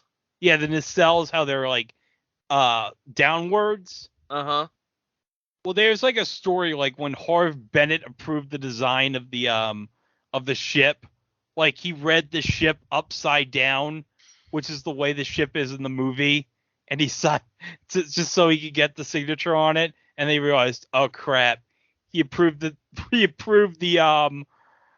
design of the ship, but it's upside down, and now we have to make the ship the way he read the ship as he signed off on it. So they had to completely change the design of the ship. But you know what? It worked. It works.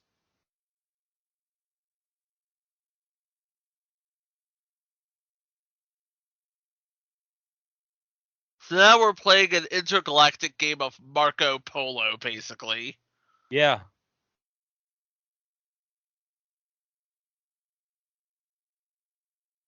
They're literally firing blind.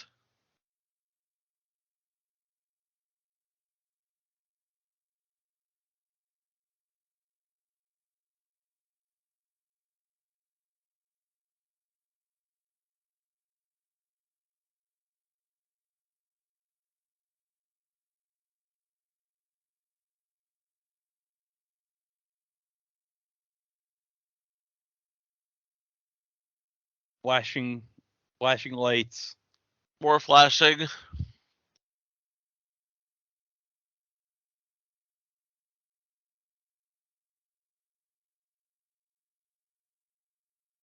All the flashing. Yeah. This would give you a seizure, definitely. And now we're back to firing on the ship. Now everything's on fire. And now everything on the other ship is on fire. Boom! Uh,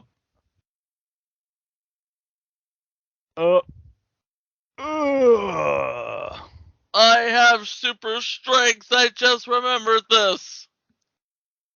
Oh.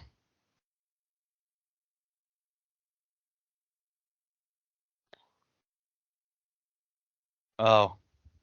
Radiation. Yep. Time to get out of there. Joaquin, he's dead. Oh. Oh.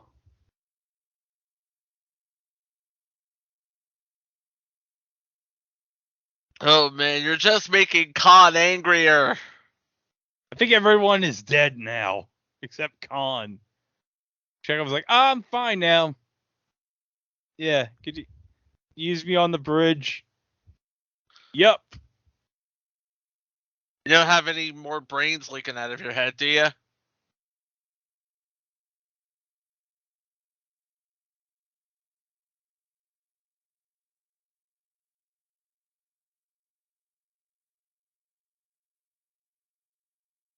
Kirk is still trying to figure out how is he going to trap Khan.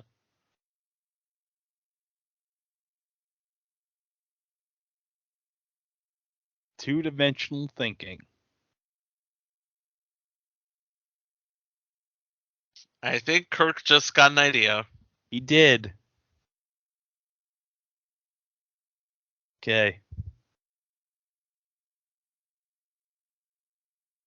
So this is gonna, I guess, sit and wait.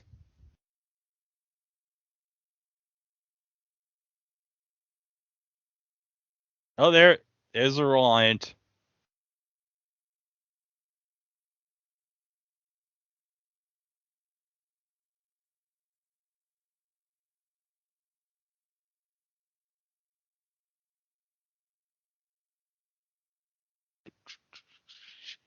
Static.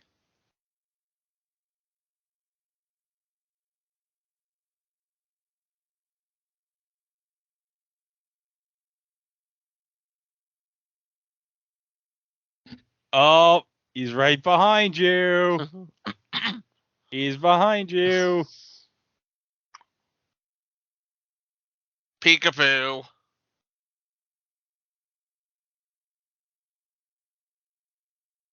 Yeah.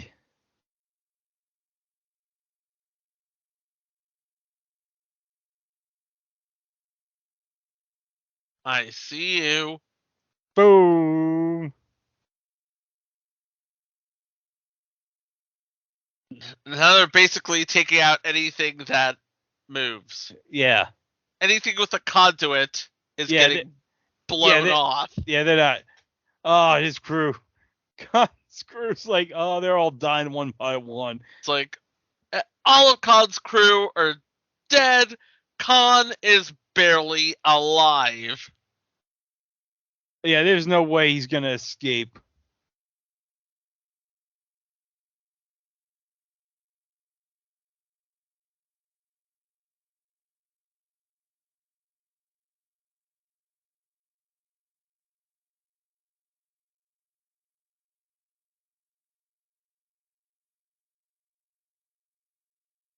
You gotta be kidding. No one could survive that. Oh my god, that is creepy. You want to know what's even creepier? Yeah. That's the same burn pattern that was on Peter's face. Oh yeah. What a coincidence.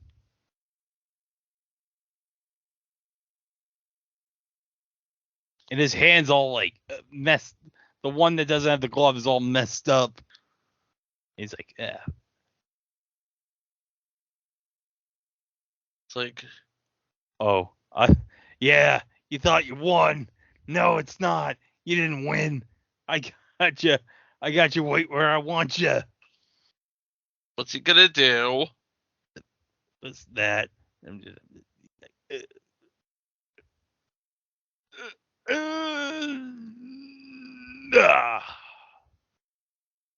Press this button here. He's gonna launch Genesis. Yes, he's gonna launch it from the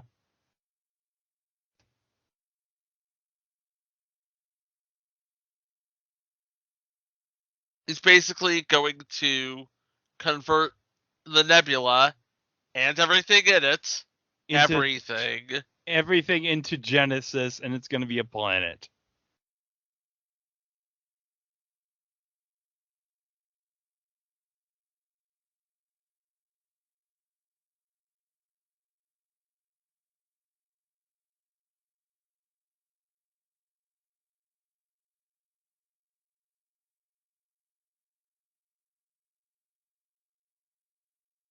And David's like, "Oh crap, yeah, that's Genesis."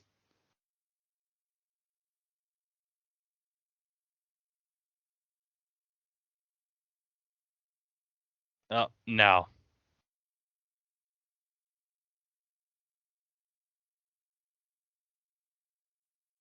I need warp speed in 3 minutes, or we're all dead. And Spock's like, "Yeah, I'll do something." And like, no one notices he walks out. Nope. Nobody notices he walks out.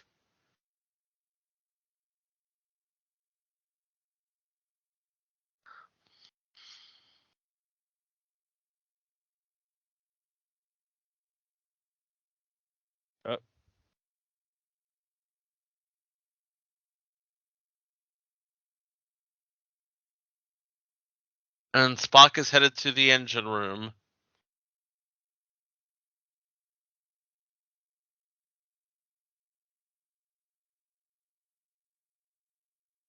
And McCoy's like, "No, you can't go in there." As you're so fond of observing, Doctor, I am not human. Yeah, you're right. That's stupid. I don't think Psych. Mr. Psych.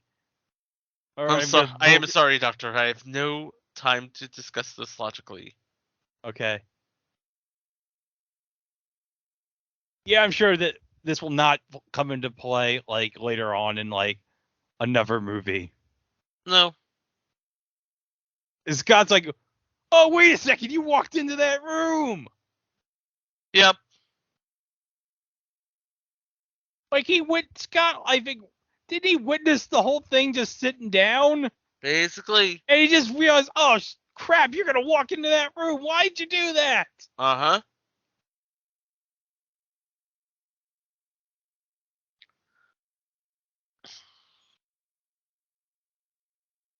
No, what are you doing? Like,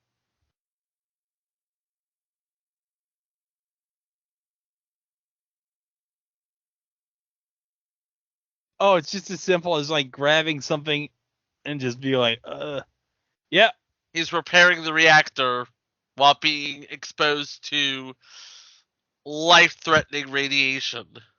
You ever been inside a dilithium core before? No.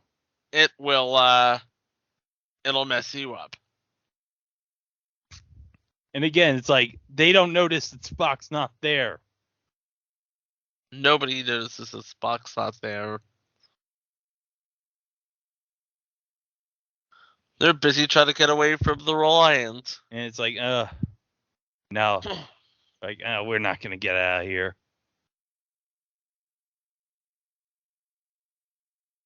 And Khan's like, yeah, I did it. I beat you. This is how I win.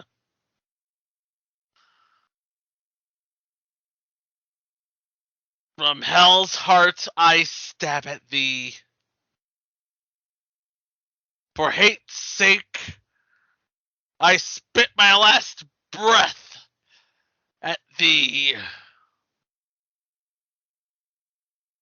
And then he dies. Yeah, but we won't see him actually. We just presume he's going to die in the explosion. Okay, main energy is back online on the Enterprise. Oh wow, Scotty, you did it. Sulu, get us out of here! Boom! Boom. Boy, yo, Khan died thinking, oh yeah, I killed Kirk. Yeah, joke's on him. Joke's on him. There's no killing Captain Kirk. Unless you're Malcolm McDowell. But more on that in a future movie.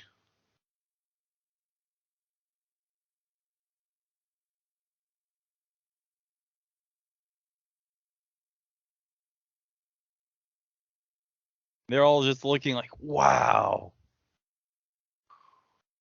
Look at it.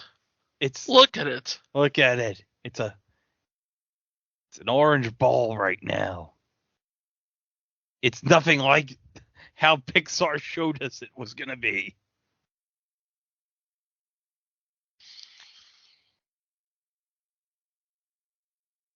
I was like, yeah, Jim, there's something. You got to get down here.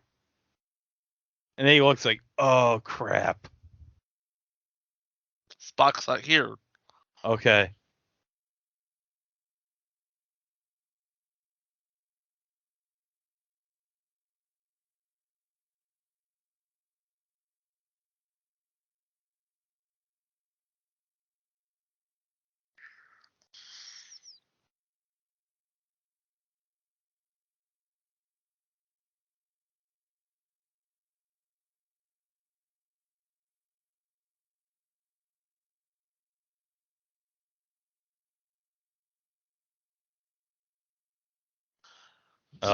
Get me in there. He'll flood the whole compartment. He'll die. He's dead already. Oh, well.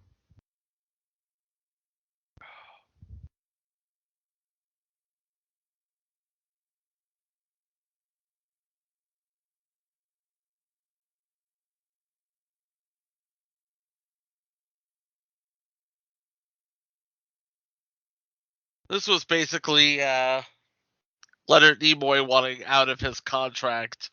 Yeah, so this was going to be like his big grand finale, but as we're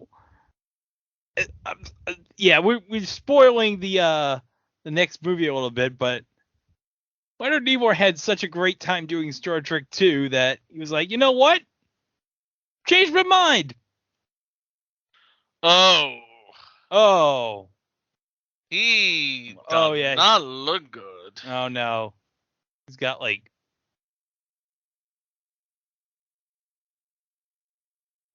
burns on his face. Uh-huh.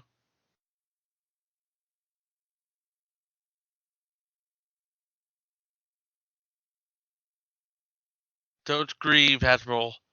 It is logical. The needs of the many outweigh. Yeah. The needs of the few, or just the one. Or the just one. The one. Just one.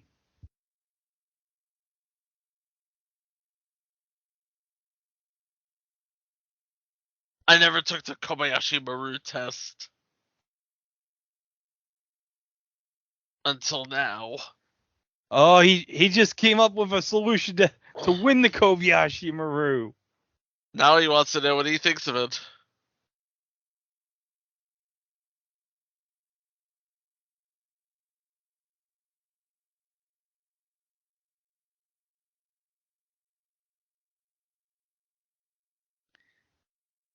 I have been and always shall be your friend.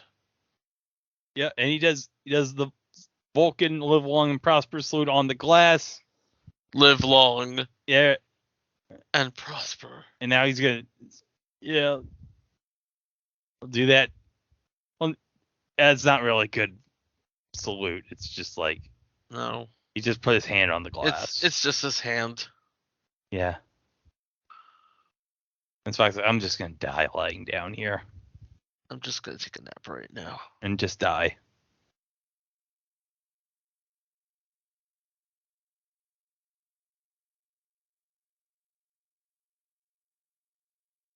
Conveniently he doesn't tell him that, oh yeah, I did something with McCoy. You won't find that out till the next movie. No.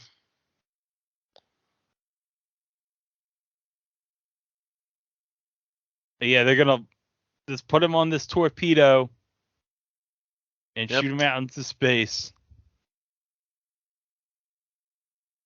And yet it should be noted that in the midst of our sorrow, this death takes place in the shadow of new life, the sunrise of a new world, a world that our beloved comrade gave his life to protect. He did not feel this sacrifice a vain or empty one, and we will not debate his profound wisdom at these proceedings. Of my friend, I can only say this.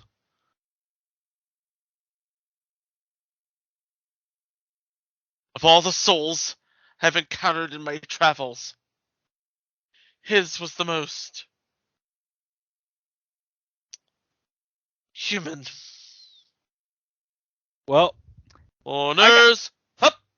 I gotta say, I appreciate that Savick decided, you know what, for this funeral, I'm just gonna make my hair nice and stylish. I'm just gonna go all out here.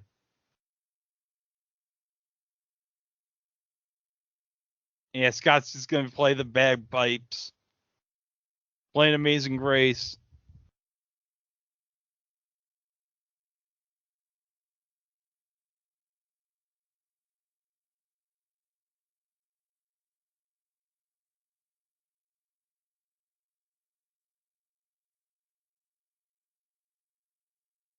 And they're gonna, they shoot the torpedo into the atmosphere of the Genesis planet. As the sun's rising onto the Genesis planet. They're leaving right now. And then, Kirk's like, I'm just going to read my book. And then he notices, the glasses are broken. Ah, crap. Oh, man, these are 400-year-old glasses. Where can he go to repair 400-year-old glasses? Well, it's not like I'm going to have a time machine to have them fixed. It's like the closest lens crafters is like 600 light years away. And David walks into the room and is like,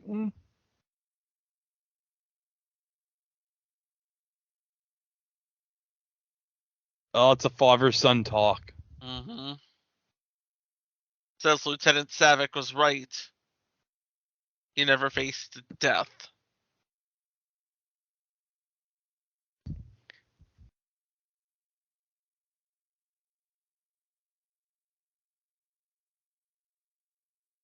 No, he hasn't. He's cheated death. He's tricked his way out of death. And he gave himself an obscenely amount of credit in doing so. Well. Well.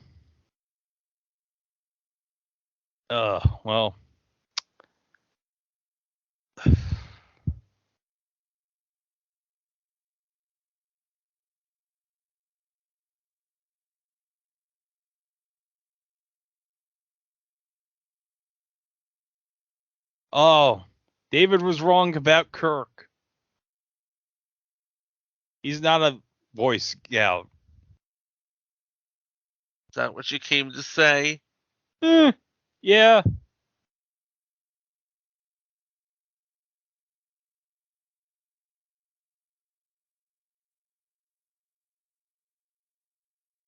Also, I'm proud to be your son. Oh, yes.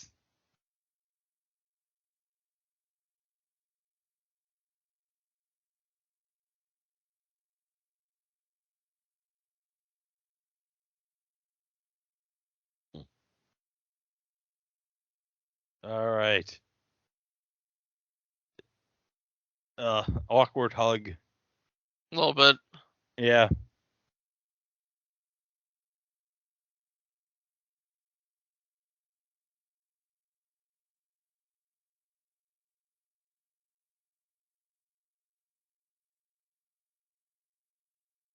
So yeah, they're gonna go to City Alpha 5, pick up the crew of the Orion, and they're like, they look at the Genesis planet, like, wow.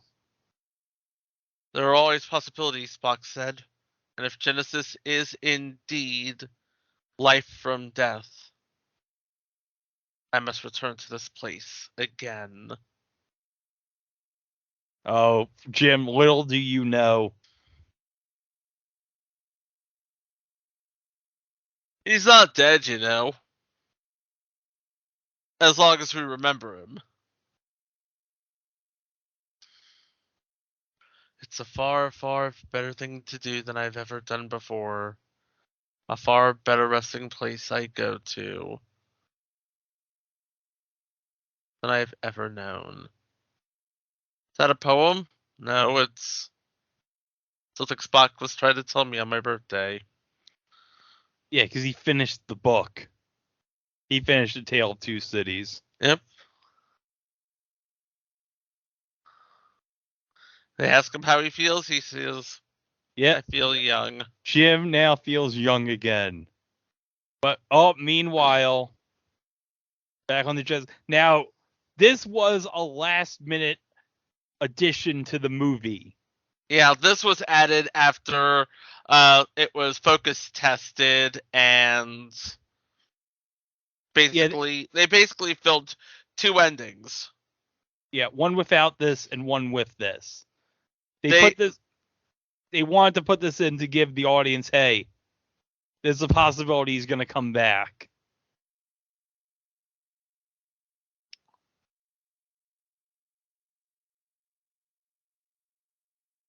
And so you're looking at it, and it's like, there it is. There's the torpedo on the surface of the planet.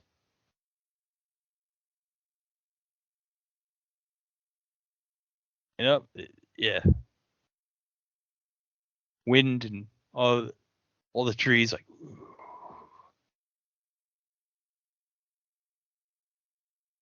And now, for the first time ever, it's Spock giving the opening sequence from the show. Mm-hmm. Yep. You know how this goes. Yeah. Strange new worlds. The new life forms. Yeah, new civilizations. To boldly go, yada, yada, yada. Yeah, blah, blah, blah. And then it just goes straight zoom.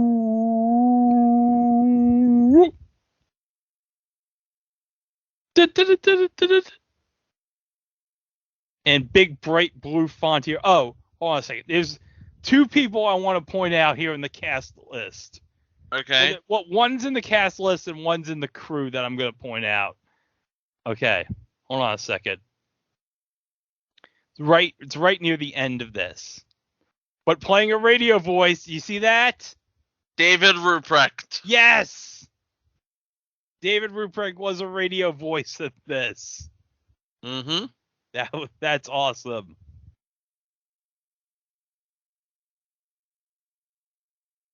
Oh, the real heroes, the stunt people in this movie. Oh, yeah. Yeah, but this was like a tremendous box office success. It sure was. And much more critically lauded than the first film. Yeah, if I recall, I think it was Janet Maslin from the New York Times who said in her opening in the paragraph in the Star Trek II review, the first thing she wrote was, "Now that's more like it." Pretty much.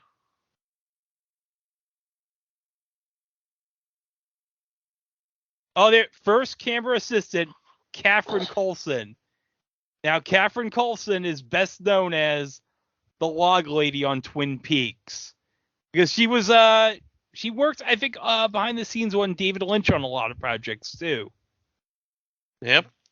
So yeah, that's amazing. Catherine Coulson, the log lady from Twin Peaks, worked on Star Trek II.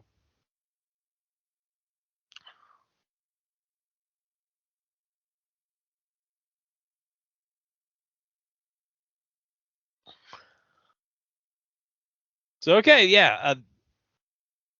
So like Spock's dead now, so it's like, oh well. It's like, but Spock's dead, but he's not really dead. He's just dead. He's just dead. So it's like, okay, that's pretty definitive. Like how are you gonna find a way to bring him back? Well, yeah, well, who's gonna explain that story? We'll find out in the next movie. But there it is. Mark Okrand. Vulcan translation, Mark Okrand, yeah. Mark Okrand did the translation for the Vulcan language. And then special visual effects produced at ILM.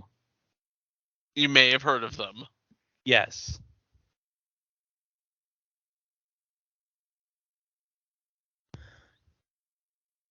In fact, if Have you watched that show on Disney Plus on ILM? Yeah. Yeah, I've watched I think the first 3 or 4 episodes. It's very good. Oh yeah. If you are a fan of special effects, if you're a fan of this sort of thing, you will find something to enjoy about it. Yep. I'm pretty sure the matte painting artist is not that Chris Evans. No.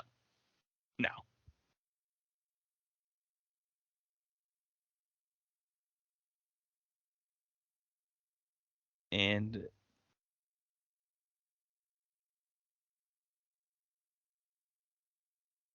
Starfield effects by Evans and Sutherland Digistar Systems.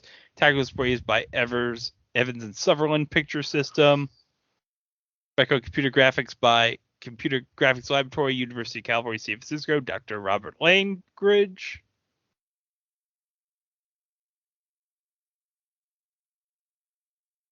And pyrotechnics. Pyrotechnics. Lots of pyrotechnics. Well, whoever Tom Smith is, he has had an assistant. His name is Kyle Turner. Special thanks to NASA, the Jet Propulsion Laboratory, video displays by the Burbank Studios, digital computer graphics furnished by Los Alamos National Laboratory, digital optical effects by Modern Film Effects, theme by Alexander Courage from the original series. Filmed in Panavision. Damn right it was. Yes. Dolby Stereo in selected theaters. Damn right it is. Who would have why would you go see a theater and see this movie in mono in 1982? See this in stereo, baby. Color by Movie Lab. Original soundtrack by Atlantic Records and Tapes. This picture was made under the jurisdiction of IATSE because we are union, bitches. MPAA certificate number 26694. The USS Enterprise will return. And Paramount stars a Gulf and Western Company. And that's your movie. That is the movie. And again, it is available wherever fine movies can be sold or streamed. Hopefully for not too long before we get the 4K release and subsequent release on Paramount Plus. Cross your fingers for that. For the hopefully we'll see the director's cut along with the theatrical edition on Paramount Plus soon. But as I said, you could go get the Blu-ray of this. You could go to maybe if you see this at I don't know, Savers or Goodwill, the director's edition DVD for $1 or something, you can buy it. Or it's on iTunes and digital and Google Play and the like. So you can watch either the theatrical cut or the director's cut. It doesn't matter. It's still a great movie 40 years later. And I think next month, Fathom events for the Star Trek Day, they're going to have a special screening of Star Trek 2 for the 40th anniversary. That's going to be really good. That's going to be a really good watch, I think. Yeah, I actually saw this movie in the theater 5 years ago for the 35th anniversary. It was pretty. Oh wow! It was pretty awesome to see it in front of a screen. They actually did have a special opening sequence with God, I think it was I think it was Scott Mantz from Access Hollywood. Yeah, he there was a segment where he interviewed Shatner right before the start of the movie about his experiences on the film. It was pretty good. So I'm looking forward to seeing it again. I'm going to go see it again for next month. So I'm really pumped to see it again. And yeah, it's a movie which I can watch a million times. I can never get tired of it. And when I had got the 2-disc soundtrack, it's so weird because whenever I listen to the soundtrack of this movie, it's when I just hear the score, I can hear the dialogue in my head. Yeah, it's like the score. It's like something James Horner does. He makes a score so that it sort of resonates to a certain scene, and you hear it, and instantly you can remember the scene, and you can remember what you were feeling when you were watching the scene. it's like funny enough because we're recording this maybe a few days after the Field of Dreams game happened with MLB, and James Horner did the score for Field of Dreams. Mm-hmm. And it's like the same thing. It's like whenever I hear the score from Field of Dreams, I can like hear the dialogue in my head. It's just, it's something like whatever. Same thing with like Amazing Spider-Man. Whenever I hear his score for that movie, it's like I could hear dialogue. I don't know. It's like something James Horner did where it's like any piece of music. It's like you can just hear, you can just play the dialogue in your head. It's amazing. It is indeed amazing, and some of the greatest composers will make you feel that way. Yes, but yeah, Star Trek 2, as we said, made a lot of money, and hopefully it will not be long before we do Star Trek 3. Hopefully, we're going to be searching for something. I don't know what we're going to be searching for, but we'll be searching for something. Yeah, we'll keep in touch with each other, see if it pops up somewhere. Who knows where, but somewhere. Yes. But until then, that was Chico, and I'm Greg. And we'll see if I could say so to our listeners, you are and will continue to be our friends. Sure. All right. See you next time. Until then, I guess live long and prosper. Peace.